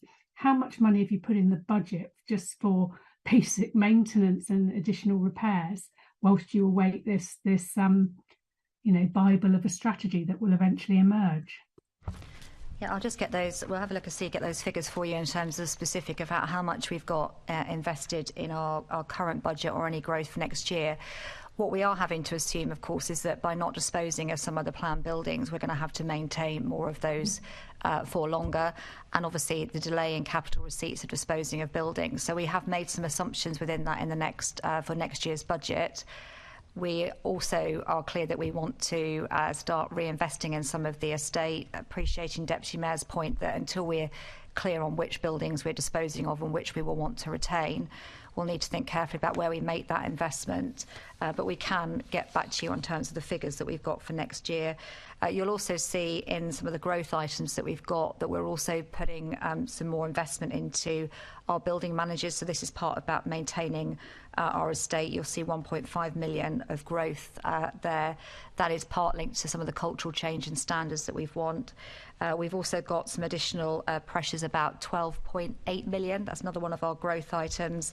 That's linked to reduced capital receipts, running costs from the delayed disposals. So just having a look at that table, it's the 12.8 million, which is the impact in terms of revenue and lost disposals. And as I say, we're needing to put some more building managers into our building as well. Lovely. Okay, thank you very much. Thank you, Chair. Thank you. I think this estate strategy, it's long awaited, isn't it? I think those of us who've only been an Assembly member for one term have only been here for 3 years. Perhaps some of us won't be here next time, Nick. I just make the observation, though, that it's a nice problem. Sorry, Nick is unfortunately going to spend his entire 3-year term as an Assembly member without seeing any of this strategy. It is, though, a nice problem to have to accommodate extra officers, as you say, Sophie. Supplementary question from Assembly Member Hall. Thank you. Sophie, Deputy Mayor, you have just said, and we all agree on this side, as in this whole side, that transparency and accountability is key. Why then does it take a by-election for the Mayor to suddenly perk up and decide that he wants to keep a police station open, as in Uxbridge? Why is it took a by-election? I wouldn't say that was either transparent or accountable, and now we still don't know what's happening. So the good people of Uxbridge, having been thrilled by the fact that they might keep their police stations, still don't know. Why do we need a by-election? They do know, don't they? I've just said very clearly that there's not going to be a change in terms of the status of Uxbridge Police Station. I don't think it's... I think the Mayor being very clear what he thinks should happen to Uxbridge Police Station is transparent and accountable. He's been very clear about that. We know it's there to stay, and that's very clear. So it takes a by-election for him to make these sort of comments, does it? The Mayor was very clear in terms of being persuaded by the arguments of the need for the police station in Uxbridge. That's very clear. There's no change in that position. I don't think there's any problem with that. It's very transparent and it's accountable. Well, I can only hope that the good people are in various areas in London have by-elections, and then suddenly our Mayor might perk up and tell them that they can keep their police stations. But I'll leave it at that for the moment. Thank you, Chair. Hesitate to extend the state strategy, but I feel like I'm not the only one extending it. Just on this question, just for my own benefit, who is the decision maker on an individual police station? Because I'm hearing we're waiting for the Commissioner to make a decision, but we're also hearing that the Mayor has made a decision. So in law, whose decision is it, ultimately, what happens to an individual police station? So the answer to that will depend. Can we just be also, sorry, I don't wish to be pernickety about this. No, please do. It's a pernickety question. We're not talking about police stations, we're talking about police buildings, because I think Londoners think about police stations in terms of their 20, where can they go, where is there a front counter? There are no proposals, it's not within the estate strategy review to close any police front counters, police stations as Londoners and myself would think of. We're talking about police buildings, we're talking about response spaces, we're also talking about some of the buildings that have been sold are residential buildings, the old, what are they called? I was about to say charter houses, section houses. So the technical answer to that question depends. It depends on how much that building is worth, where the final decision is taken. If it's over £500,000, which is the delegated threshold, it will be a decision that's taken by myself, obviously as a delegated function from the Mayor. But just since you bring up the pernicketiness of it then, so there's a distinction between, was it then, am I right in inferring from your answer that it's the Commissioner's decision whether a particular building has police officers in it and what function they serve in that building, like e.g. whether there's a counter, but it's the Mayor's decision, or sorry, your decision, whether that building perhaps could be sold off. So the Commissioner could withdraw services, you could decide you don't want to sell the building, and then you've got a building but no police officers in it. That's a technical possibility that you could do that, because MOPAC owns the buildings, so the Mayor owns the buildings, MOPAC owns the buildings. There is the estate strategy review where the Commissioner comes to myself and the Mayor through that position to discuss the operational requirements that are needed, and then the decisions are taken around whether they should be sold or not and how they are sold. Understood. Okay, so the building sits with the Mayor (brackets Deputy Mayor) and the service sits with the Commissioner. That's helpful. Okay, moving on from the estate strategy, you'll be delighted to know. Thinking about capital spending generally, I had a discussion about this, I think it was in July, about the Met's sort of underspending of its capital allocation. So there's a capital spend plan, and then the actual spend year after year, apart from when you bought the building in Brompton, year after year is well under that. And we sort of had, I thought, a productive discussion about the Met rethinking and being more realistic about what its plans were. So what can we think, what should we expect that to look like going forward? I don't know if that's a question for you, Claire, or for you, Annabel. I'm happy to take that question if Please you don't mind. Yes. In 23-24, we actually find ourselves in a position where our forecast on capital is actually above the original assumptions. We do, within the capital programme, have one particular area, which is our DDAP programme, where we do an over-programming assumption. And it's a real positive, I think, that actually the investment and the delivery of that team is actually putting us in a position where we're going to be slightly overspent in that area. And fundamentally, that's helping us enormously with our data-driven environment that we want to create. So that's an absolute positive, even though obviously it creates a pressure in the capital programme this year.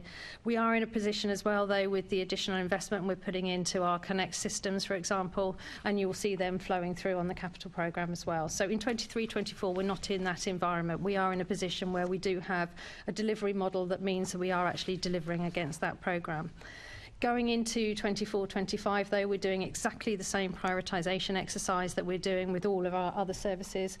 We're looking at how that investment fundamentally links into the new Met for London priorities, because unfortunately, in this environment where we're not currently balanced, we're having to say now, do we really need this investment and what are the outcomes we're going to achieve, and therefore the impact of changing the programme. So we are looking at, affordability envelopes, working very closely with Lisa. We're working with our Treasury teams in relation to how we can actually fund the capital programme and make sure we can maximise that position, because obviously we do have to borrow, and that has an impact on our revenue position. So we're looking at all of those technicalities behind the scenes to ensure that we can minimise the revenue impact in the short term until we get to an environment where we're more, financially sound. But the investment in the capital programme, if I can find that page, very much is focused around digitisation. We're investing more in our technology. We are doing transformational work, as I've touched on previously, with our Connect investments. We are also looking at our property investment and our fleet. So that's kind of where we're changing the investment that we're looking at. We've looked at the optimism bias in relation to our capital programme as well, and we've drawn that back down, haven't we, in relation to our property area, which probably had the highest optimism bias. As said, that's no longer affordable. As we work through the different stages of delivery, we'll basically keep reviewing those funding assumptions and then feed them into the longer term capital programme.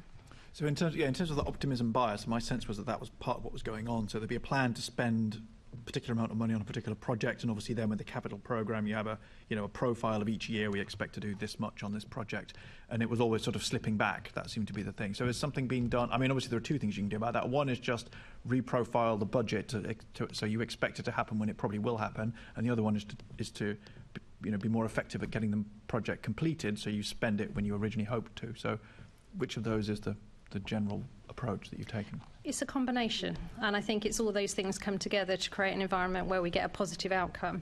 What we've seen in this year as well, though, is we're looking at the programme in totality. It's harder to do capital on an annual basis, and we've got examples where we've actually moved technology investment into this financial year so that we can do the work we want to do with the organisation, basically rolling out the laptops to the frontline service. So fundamentally, we are starting to create that environment where we're far more flexible with capital, and we look at what we can bring forward as well as items that we can push back.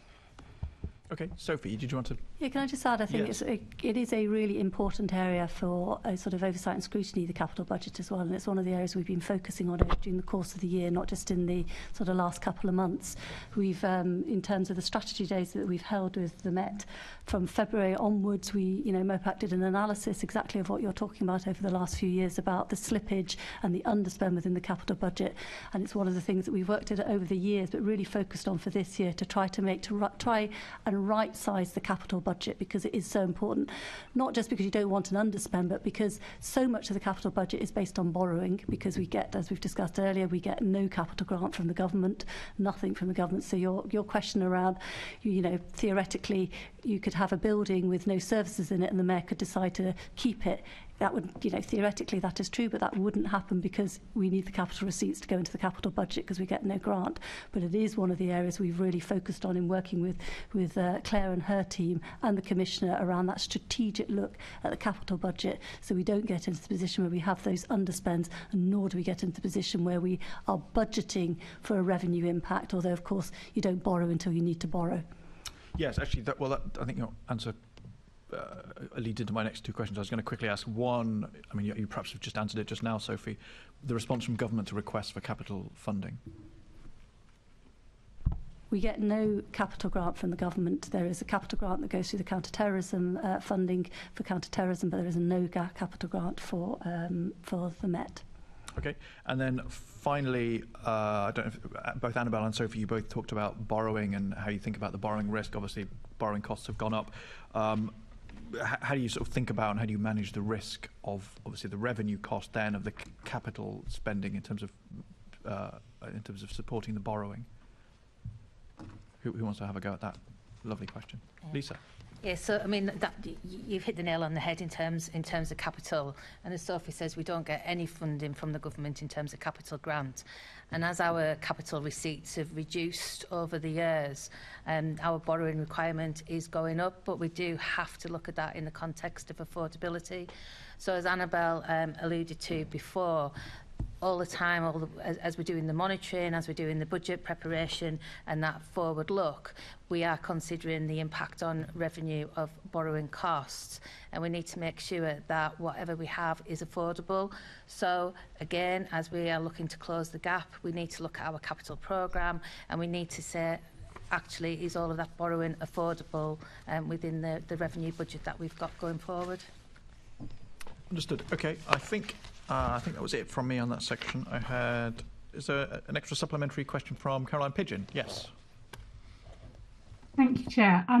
When we've been talking about your capital programme and previously when we talked about it, we've talked about optimism bias and what steps you're taking to review this. So I'm wondering what this means in practice. What have you done to ensure you've got much more accurate programme management and planning, and that you don't have this optimism bias? Yeah, so we're working really closely with the Met on this. We've established capital scrutiny boards, and they bring the leads in for the various strands of capital investment. So, around the technology, around vehicles, around property, and it is very much about testing the assumptions that are being brought forward to make sure that optimism bias isn't there. We started that when we set the 23-24 budget. We increased the sort of the oversight around that, and that has continued into the current financial year, and is very much part of the process in setting the 4-5 budget and beyond. So that capital scrutiny board, which sounds a really welcome development, do you have a rough idea of how many projects get rejected, sent back for more work compared to those that go through? And, what are the benefits that you're already seeing from that? At this stage, I think it's important to share that we haven't wanted to limit the size of the ambition. So the capital programme, as it's presented and assumed to be funded, is putting the full extent of the ask of services, giving consideration to the new Met for London commitments and delivery. As I mentioned earlier, because we're now in this position where we've got the financial challenges, we're going back and reviewing that and doing exactly the same prioritisation exercise as we're doing with revenue, and looking for exactly what the deliverables are in relation to each of those projects, but also looking at what potentially could be future cashable savings or non-cashable savings that can actually help us with our resource profile and mix within the organisation. So that's a piece of exercise that we're actually ongoing at the moment. Okay, in terms of over the last year, the capital projects that have gone to your capital scrutiny board, how many have sailed through roughly, or percentage, and how many have had to go back for additional work? If you don't mind, we don't actually pass through capital projects without a requirement to go through a business case development process. As I mentioned before, we haven't wanted to limit the size of the ambition, so the outline mandates fundamentally have been incorporated, but that's just the start. They will then go back and fundamentally be reassessed, and the capital outline business case developed, and then it will go through to a full business case before actually any contractual commitments on any particular project are actually commissioned. So at the moment, I will be honest with you, in the time period I've been, and I haven't been with the Met for a full year yet, there hasn't actually been anything that we've needed to say no to. But as I say, this prioritisation process is likely to lead to that as an outcome. Diana, as Chief Exec, obviously you're wanting robust processes to be put in place. What's your take on this, and are there other processes you want to see to assure yourself in your role as Chief Exec of MOPAC that we're getting value for money in both capital and revenue? Thank you. Well, in terms of value for money, clearly we have both an internal and an external audit function which assesses value for money. More broadly, we have a range of oversight approaches, which include the kind of regular bilateral meetings between the Commissioner and Sophie and the Mayor.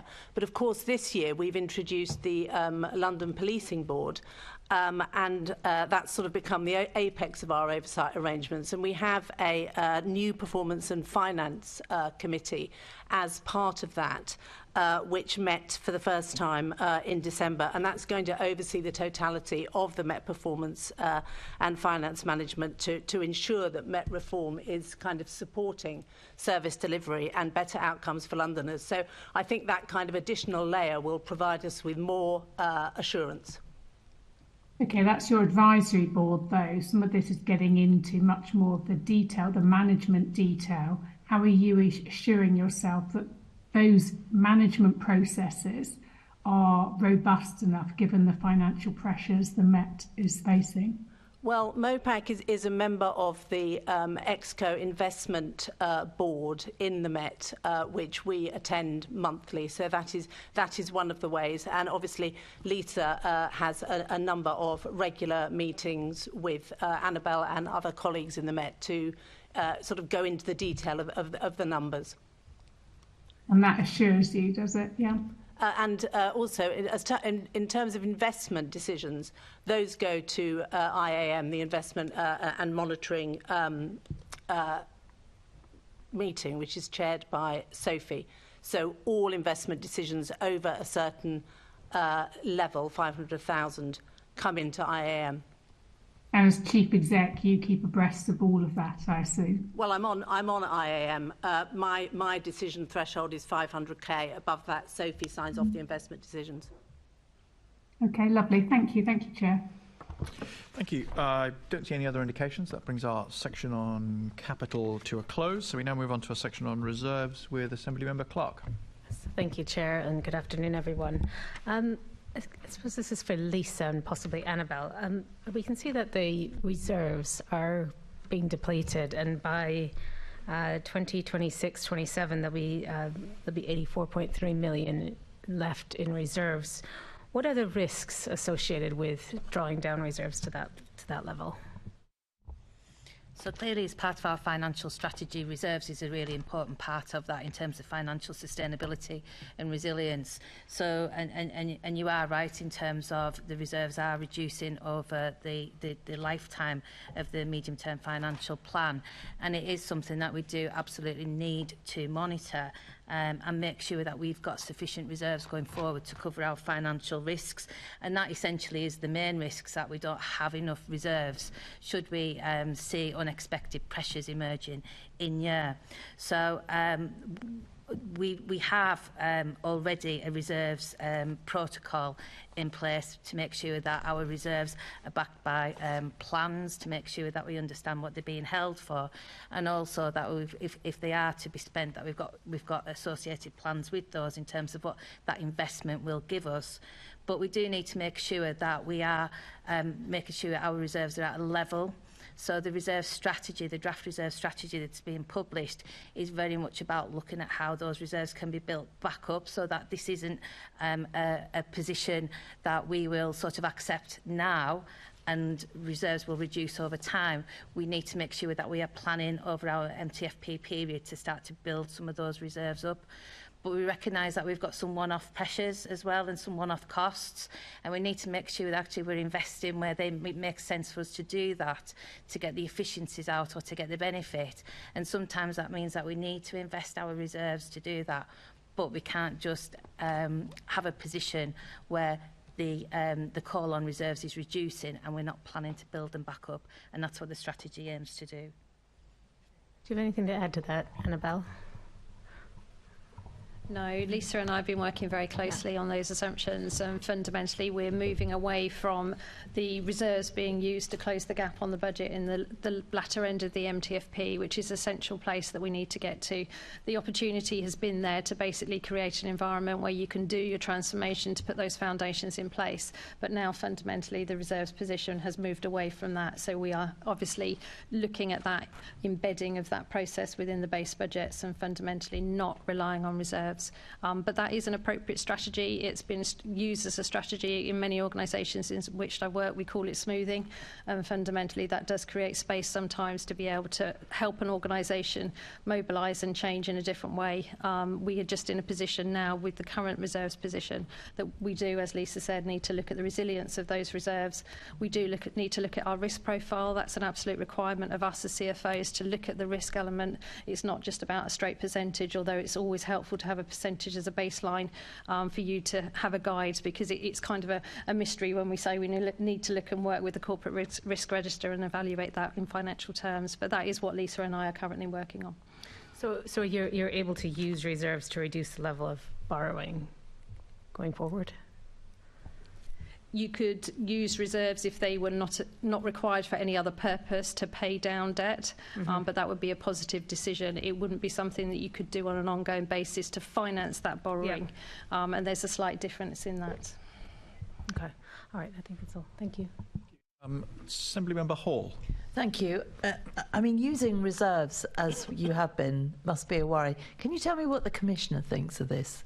He must be concerned.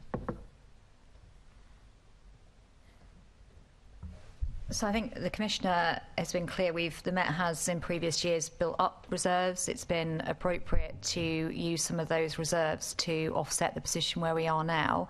But he too will be concerned about the ongoing financial sustainability of the Met with the current position that we've got. And as Annabel has said, at a time when we want to transform the Met, and in other years we'd be able to use reserves to start to deliver some of that transformation, that is a challenge for us.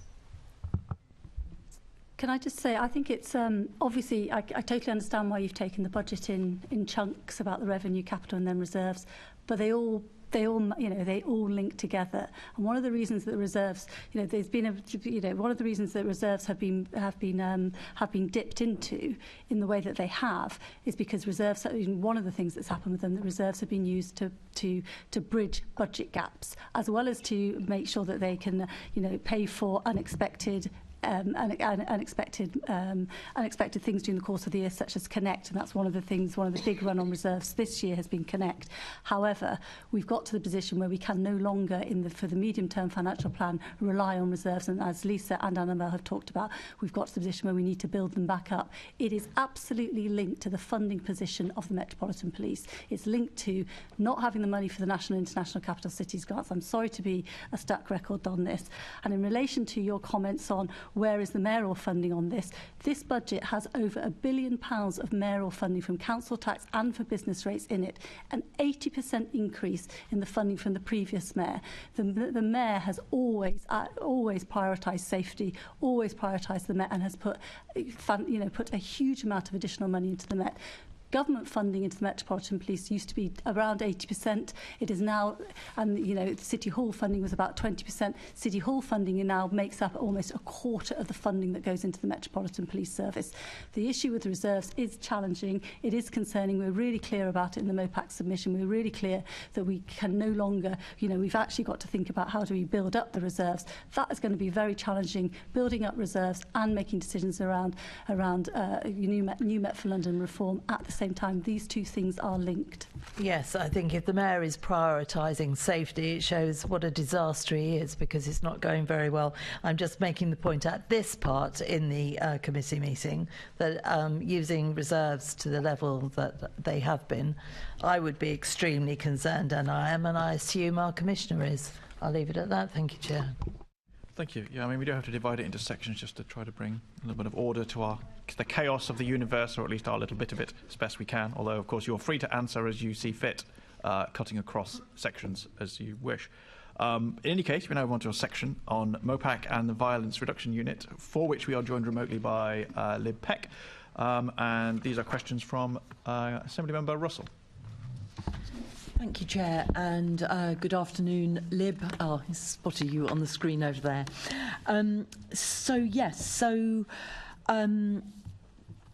Just start off with just looking at MOPAC and your responsibilities, which are set out in the Police Reform and Social Responsibility Act, which are overseeing the MPS, ensuring public accountability and delivering victim services and crime prevention programmes, and we've obviously also now got the London Policing Board as well. So question for Diana is, what should we be expecting from MOPAC in 24-25, and how are you monitoring the effectiveness of that expenditure?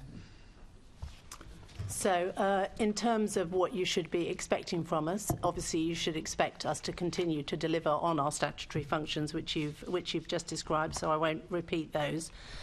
The budget submission sort of sets out where we are investing in the Mayor's manifesto commitments, for example, on the Mayor's action plan, on the Shared Endeavour Fund, which is particularly topical at the moment, of course, with the increase in hate crime that we're seeing, on VORG and other areas. We have an election in May, of course, which may impact on what you might expect to see from MOPAC in the forthcoming year. But as things stand, we will anyway, in any event, need to publish a new police and crime plan within a year of the election. So we will spend the coming year developing and consulting upon that. And we're also increasing our investment in oversight and accountability, as you can see from the budget. In terms of how we monitor the effectiveness of the expenditure, we take a monitoring report at MOPAC board every month, and that also goes to the monthly meeting with the Deputy Mayor. We also have an internal governance process whereby directors in the individual bits of MOPAC go through their budgets regularly with finance business partners to ensure that value for money is being delivered. That's also overseen by internal and external audit. But then we produce a quarterly report, which is the Q2 report well, depending on what quarter it is, but the most recent one is the Q2 report that's on the website at the moment, and that sets out the financial position, including the kind of overspend or underspend.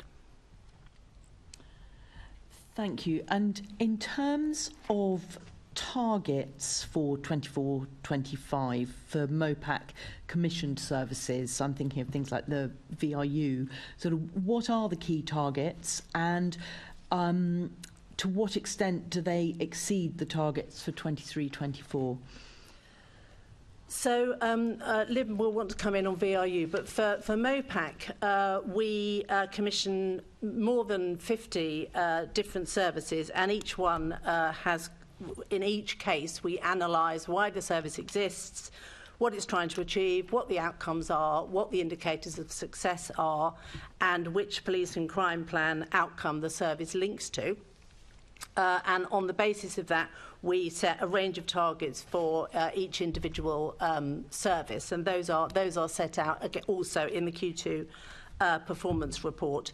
And for each of those, we receive quarterly monitoring, and many are also independently evaluated, where that is proportionate in terms of the size of the contract. Liv may wish to comment on VRU. Thank you. Yes, Liv, did you want to come in on that? Yes, very happy to. Can you hear me okay, Caroline? Yes, we can. Yeah, great, good, thank you. Yes, so we have an outcomes framework which we've discussed in other committees.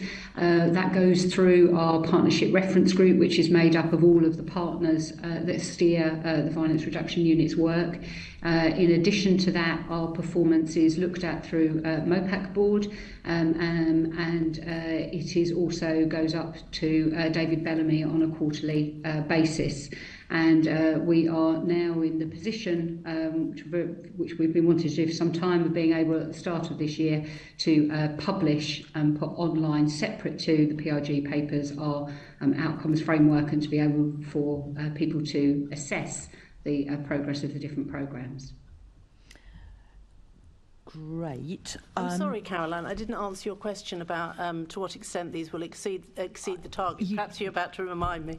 Do you want to come back on that now? I was just sorry. I was going to say that varies according to the individual service.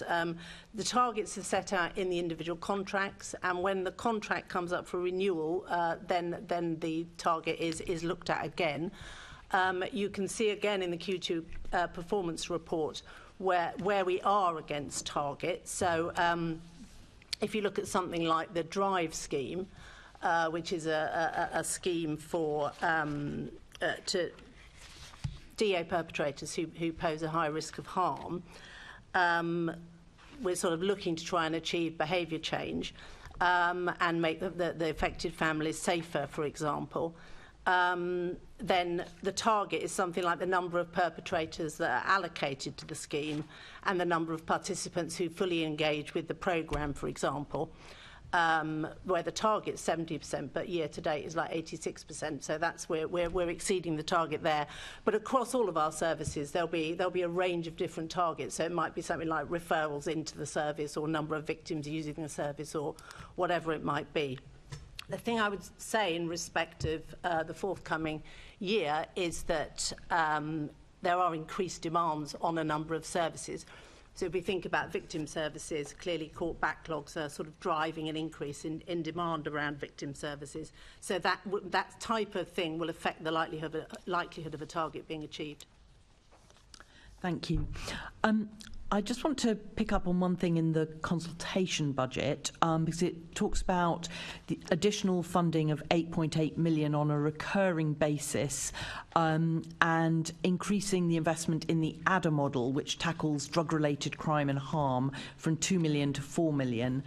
And just wondering, so you've got that increase of funding from 2 to 4 million. The pilots in Hackney and Tower Hamlets have been running, although certainly I'd be interested to see more of a focus on pre-arrest diversion. But generally, does that increase from 2 to 4 million give you the investment to roll out ADA London-wide? It is being rolled out London-wide, as I understand it. Sorry, Sophie. And is that increase in that 2 to 4 million going from 2 to 4 million? Is that what enables that to happen? It does enable it to happen, but I would have to come back to you. I don't think it's the full model, because the full model is expensive. It is it is learning the lessons from ADA and rolling that out across London, because there's Hackney and Tower Hamlets, and there's Southwark and Lambeth ADA, and then those are, I think, I haven't got the figures in my head, but that increase of 2 million wouldn't give you that model in every single area of London. It gives you the lessons learned and the partnership working, and the absolute the framework of ADA being rolled out. So in terms of the pre-arrest, in particular, diversion, is there going to be any element of that in the rollout of Project ADA? I'll have to come back to you on that, I'm afraid. And what's the process for us to find out the detail about that project? Are there any moments where things are going to be made public? Of course, and I'm very happy as well. I don't know whether you want to do this through Budget and Performance Committee or through Police and Crime Committee. I'm sure that we can arrange a briefing for you on Project ADA. I think you've visited, haven't you? We have visited, yeah, we had a very good committee visit. And the London Drugs Forum that I co-chair with Tom Coffey, as health and justice coming together on drugs, has also had regular updates on Project ADA as well. So I'm very happy to bring those things together in the best way that's for you, as either this committee or Police and Crime Committee. I think probably that's detail for Police and Crime Committee, but thank you. And then, is there any other funding that MOPAC has that is going into drug diversion that might include pre-arrest diversion?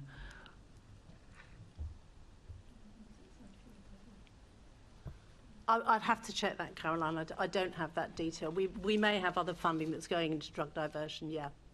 Lisa, do you know?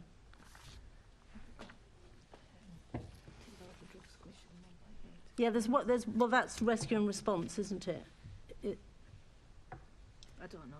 Yeah. So are you talking about pre-arrest drugs diversion, sort of on-the-street drugs diversion? Yes, so, like they do in the West Midlands. I will have to come back to you in terms of if there's any other funding, but of course there is funding within a lot of our diversionary activities, such as rescue and response, which really is about, it's not pre-arrest, but it is about diversion and about picking up the issues around addiction, around getting involved in gangs, getting involved in drugs, and drug dealing. So there is that type of diversion. There is money available in the budget for that.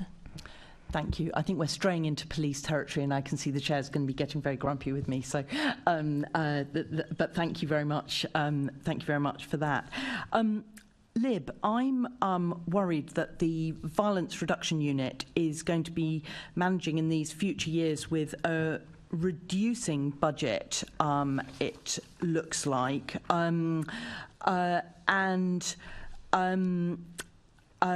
so you've got a reduction in annual funding of about 10 to 12 million from the current year through to 26-27.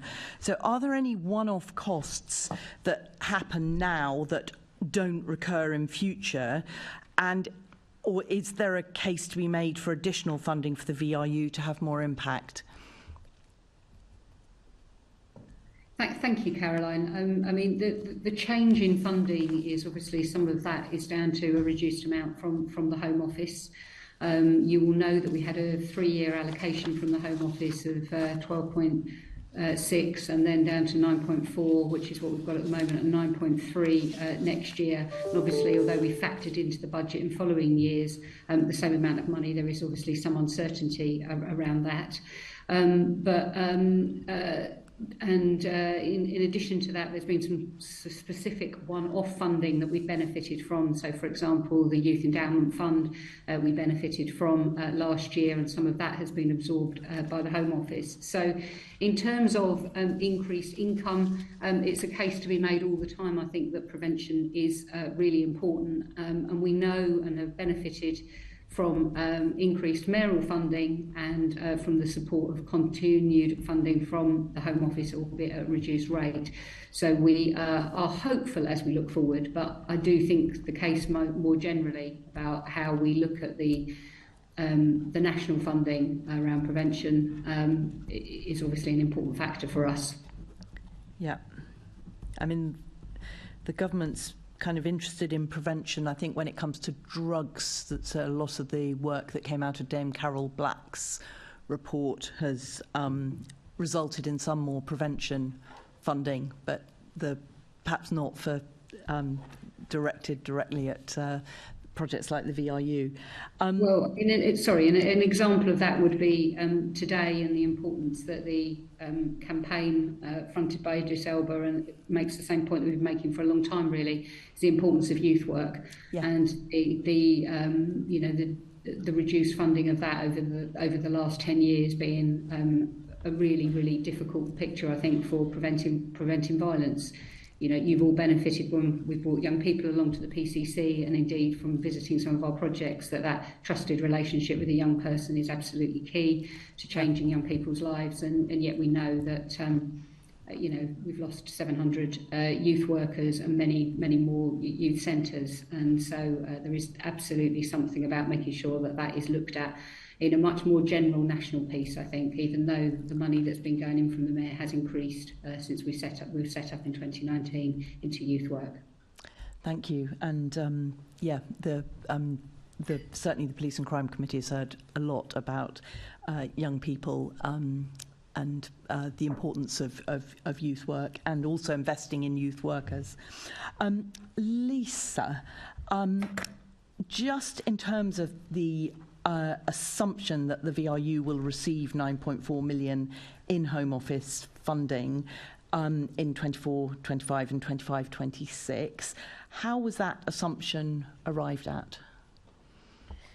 So in terms of the funding for 24-25, we've had confirmation in terms of that grant. So we already know that funding is secure for 24-25. Beyond 24-25, we don't have that guarantee, and we haven't had that information. And it's very similar with the rest of policing in that we've got no allocations beyond 24-25. And we need to make a number of assumptions. So in the absence of Home Office saying that the funding isn't going to continue, we have assumed that it will be there in the budget going forward. But obviously we recognise that as a risk. So if that funding isn't there, then we do need to take action in terms of how we would reduce the spend to reflect the reduction in the grant. Thank you. Let's hope it doesn't come to that. And final question for Lib on just how do you demonstrate that the VRU is delivering value for money?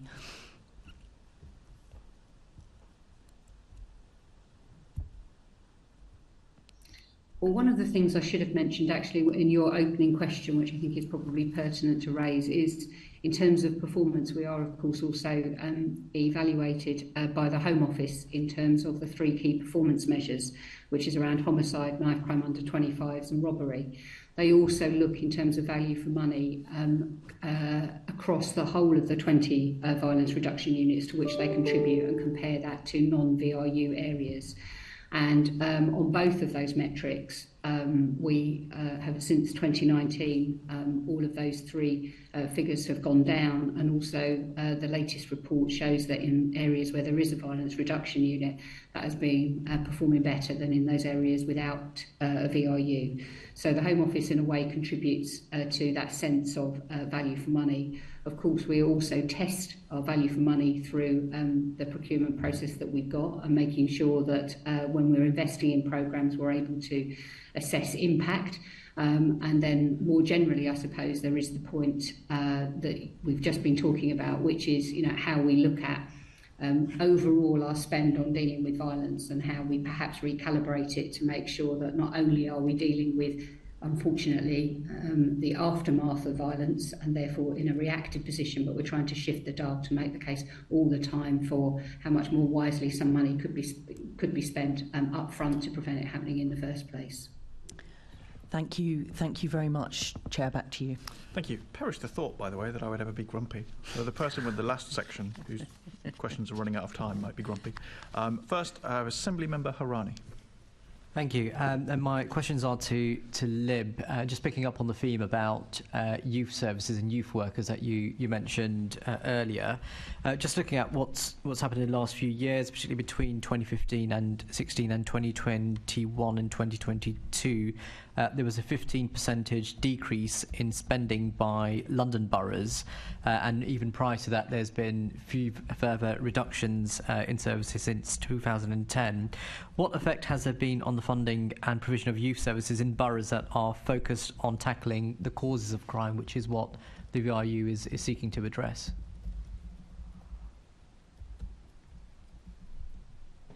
I'm not entirely sure I can answer your question comprehensively, but what I would go back to is, I suppose, saying we know already the value of youth work. We know the pressure that local authorities have been under in terms of the budget cuts, and we also know that this work isn't statutory, so it is bound to come into focus fairly quickly when you are looking at budget reductions. But what we do know through our work of the VRU, which prioritises partnership with the different boroughs, is that we have been able to support really valuable schemes across all of London boroughs, and that the London boroughs, as well as actually those young people who benefited from them, report back to us that it has a positive effect. And by that I mean the Divert and Engage programme, which effectively means that we've got youth workers in custody suites from the ages of 10 through to 25, which we know have very good impact. That is very well received by the boroughs and is playing a key role in diverting young people. Similar picture of the youth workers that we're funding in hospitals across London and in the major trauma units, where it plays that same role in terms of teachable, reachable moments. And again, that is supporting borough initiatives. And then, of course, in the kind of community work that we're supporting after schools through our Stronger Futures programme, or in the very, very localised work through the My Ends programme. And all of that, I suppose, displays to us or demonstrates to us the importance of investment in that area, the issues that there are for boroughs to maintain that investment, but the receptiveness, I suppose, of boroughs and also of young people to take advantage of the funding that we're providing in that youth work space. I hope that goes some way to answering your question. To some extent, and I'm glad you mentioned the work that's happening in hospitals, because I know Assembly Member Russell and I are members of the Health Committee, and we visited one of those projects at St Mary's Hospital. It's one of the Red Thread projects, and we could see the value that it's having on the ground. But just in terms of local authority funding, which you kind of alluded to in terms of working with them to maintain the level of support that they provide in boroughs, a further terrible year is expected for local authorities, which could put further pressure on the VRU to deliver and for their projects to make an impact as well. What conversations or what work is happening with the boroughs just to look at their spending proposals for the next year or so, just to see how they may impact on indeed MOPAC and even the VRU's objectives? I suppose there's two points to that. One is, I suppose, the contextual point that you keep referring to, which is the local government settlement, and the settlements they've had in previous years have a real impact on violence and levels of. We know that poverty is a big driver, and we know that the services that often come through a local authority have been badly affected, and that's an important point to bear in mind. The Violence Reduction Unit, or indeed MOPAC, is never going to be able to play a role in replacing those services. What we can do is use the intelligence we've got, both from the statistics and also from working with people in those areas to work out how we can best spend our money and best support prevention measures. But in terms of our work with local authorities, we work extremely closely with them.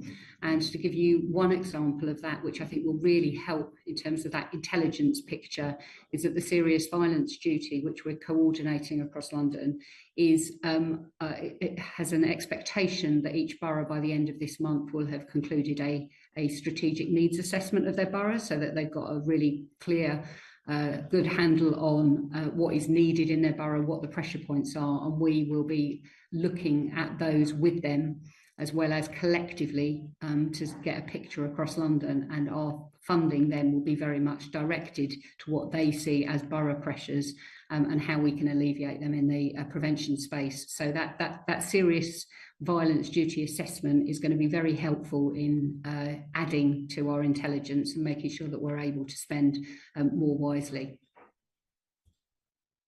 Thank you. Still in this section, I have questions from Caroline Pidgeon and Assemblymember Susan Hall. Caroline. Sorry, Caroline Pidgeon. I should have specified. Yeah, my thank you. apologies. Sorry, my mute button was being slow there. I've got a couple of questions for Diana to do with MOPAC's budget, because this section is MOPAC as well as the VRU. In the paperwork, it talks about a £1 million, further investment in £1 million in data science, which will support the work of the London Policing Board and help challenge and support the MPS in responding to KC and the Engage process. Wondering, can you give us a bit more information on what that data science will look like and whether it will be publicly available? Yes, certainly. I should actually caveat what I'm about to say with the fact that the content of the budget at the moment is in draft.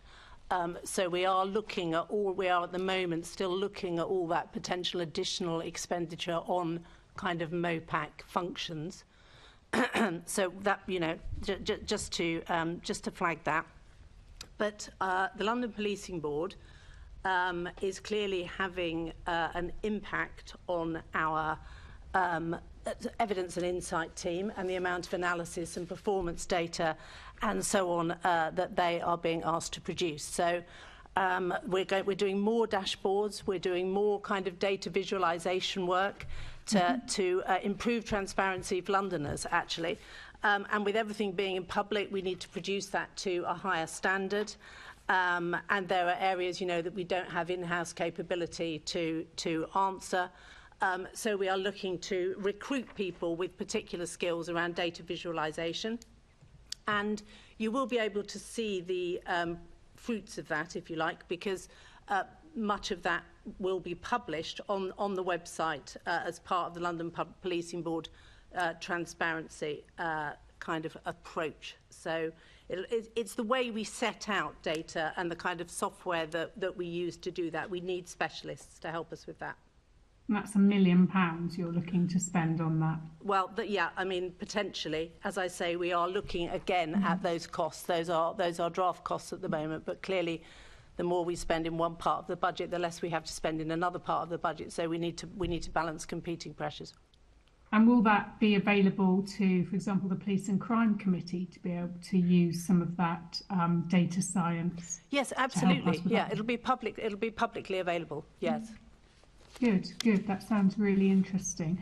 I also wanted to pick up, because in the submission from MOPAC, the MPS, for the Mayor's consultation budget, there is this line. I'm just going to read it. Investment to support delivery of the Mayor's Refresh Violence Against Women and Girls strategy, totalling £17.8 million. Are you familiar with that line? Diana, you're familiar with that 17.8 million to support? Sorry, you'll need to turn your mic on, Diana, so that Caroline can hear you because she's remote. Sorry, Caroline. Yes, yes, I am familiar with that familiar line. with that, yeah? Yep. This includes funding from a variety of sources to programmes preventing or supporting victims of violence against women and girls and women's safety, including supporting the work of the Night Star. Sorry, can you clarify exactly what and how much of the 17.8 million will be used to support the work of the Night Tsar, and clarify what the Night Tsar's role is in supporting a reduction in VORG? So that relates to the Women's Night Safety Charter. Now, I'm not 100% sure of the exact amount. Lisa, can you help me? But it's quite small. It's about 150k. Which we provide to the Night Tsar to support that work. Right, so because it's particularly flagged that line, supporting the work of the Night Tsar, but it's specifically around the nighttime charter. The Women's Night Safety Charter, yes. So how do you measure success of that? Because obviously that's your money going into a project that's being delivered elsewhere at the GLA. How are you measuring? It's being evaluated. Yeah, we've got an evaluation running on that. I'm pretty confident. Yes, and performance stats. Does that get publicly available? Is that available to us? You can certainly receive it. I can let you have it.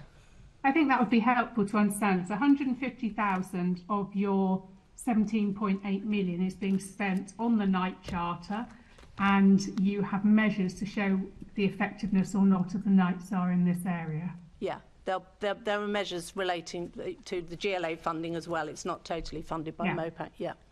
Well, I'll come back to you with that detail, Caroline. Thank you very much. Thank you. Thank you. Sorry, is that a new thing this year, or is that an ongoing No, thing? it's ongoing. Yeah, I think it's a couple of years it's been running. Yeah. Yeah, I think we'd all be quite interested to hear that, or to receive a letter about the that. Women's Night Safety Charter, I think, has now got over 1,500 signatories, including every single Premier League club that was announced before Christmas. It's been really successful, not just in terms of signing people up, venues and anybody operating at night up, including gyms, but it's also about training, it's about awareness. It has been very, very successful, so that's what that is about. It's been ongoing for a couple of years now.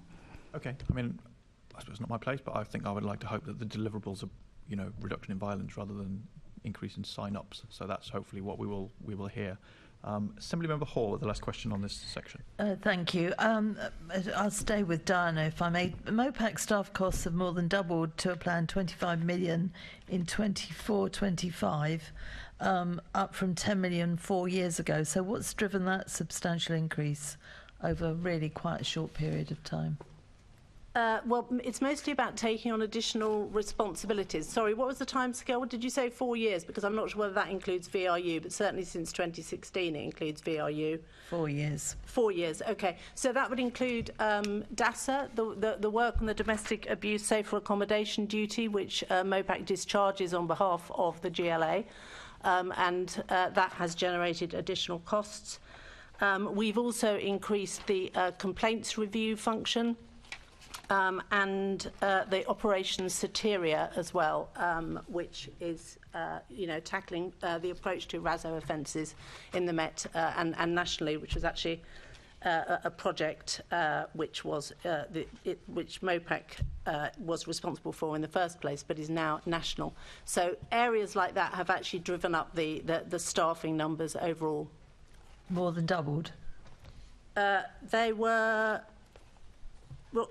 Well, they were 100. Yeah, I mean, there is a significant increase since 2016. Certainly, I would agree. Well, you can't not agree. I've just given you the figures. Yeah, so, I'm agreeing. So well, that's nice to know. There's doubled in staff. Then have you? Yes. Really? Right. Okay. If I can now just ask a quick one of Lib. Are you able to provide an up-to-date list of all services and programmes commissioned and or funded by the VRU? Yes. It's a fairly straightforward one, and it's available through our PRG papers, which gets released every quarter when we hold the meeting. So I can send you the one from December. Yes, if it's up to date for then, I'd be very, very grateful if that could come to us quite quickly. Thank you, Chair. Great, thank you. So that concludes that section. Now we're 11 minutes past our allotted time, and we still have another section which is on climate budgeting. We can either plough on, or I can propose that you write to us. Some of those answers are quite technical. I don't know, perhaps is there... I'm feeling a consensus of paperwork. One or two supplementaries that I'm extremely keen to ask. But can we write to the... So we will discuss afterwards amongst ourselves about which questions we will write to whom about what. So you're saying that climate budgeting just gets no public scrutiny at this point? Well, it's an important, really important part I of the budgeting process. Agree that it is, but equally we are 12 minutes over our time, and you did take a not particularly speedy approach to the previous section, all of which has compounded, and here we are 12 minutes over our time, starting an important section. So, I mean, that's 15 or 20 minutes, I would say, to do that section justice? Well, I'm in everyone else's hands. So I'm going to suggest that rather than do it in a perfunctory and disrespectful way to an important topic, that we write to our guests on that topic. I think in particular we're concerned about Scope 3. I think that's one of the pieces of work that's come out of our work that we've been doing as this committee about the difficulty in getting to Scope 3 emissions, to foreshadow what might be in our letter. I apologise that we weren't able to get to that this afternoon, and I apologise to Caroline Russell that her section is the section that is... There is one question that I am really keen to... Go on, 2 minutes. That takes us to 15:15. You turn your microphone on, though. There is a really interesting note in the commentary on funding gaps at 4.42, which says that there is a particular concern on infrastructure resilience and needing to understand the likelihood and impact of a large power failure. Now, is that your concern for the resilience in terms of the Met's own systems, or is it also about the challenges of policing in a city with very large-scale power failures? So that's at 4.42. So I think that I will have to get back to you on this, but my understanding of that is that at the moment the Met holds a reserve of petrol for their cars, and so that if there were to be any real long-term disruption of petrol supplies, they would still be able to have response cars out there serving London. But if you got to the point where everything was reliant on electric vehicles, they have to have a similar reserve of electricity in order to be able to power their cars. That's what I think that's about. That's where that risk lies, and that's what that is talking about. Okay, it would be useful to have confirmation about that, and also if you have plans for dealing with policing a city with very large-scale power outages. Thank you, Chair. Okay, excellent. That didn't even take us to 15:15. We're 10 seconds inside. So I'd like to thank all of our guests for attending and also for staying slightly longer this afternoon, and for all of your answers to our questions. Thank you very much. You're free to go. We have a couple of bits of housekeeping business just to finish off with, but you are free to continue your day. Thank you very much. Can I ask the committee to note the report and the discussion and delegate authority to me as chairman in consultation with party group lead members to agree any output arising from the meeting? Can I ask the committee to note the ongoing actions from previous meetings of the committees? Can I ask the committee to note our work programme and meeting dates? The next meeting of the committee is actually tomorrow, 9th of January 2024, 10 a.m. here in the chamber at City Hall. I have no urgent business, and so that concludes this afternoon's meeting. Thank you very much, everyone.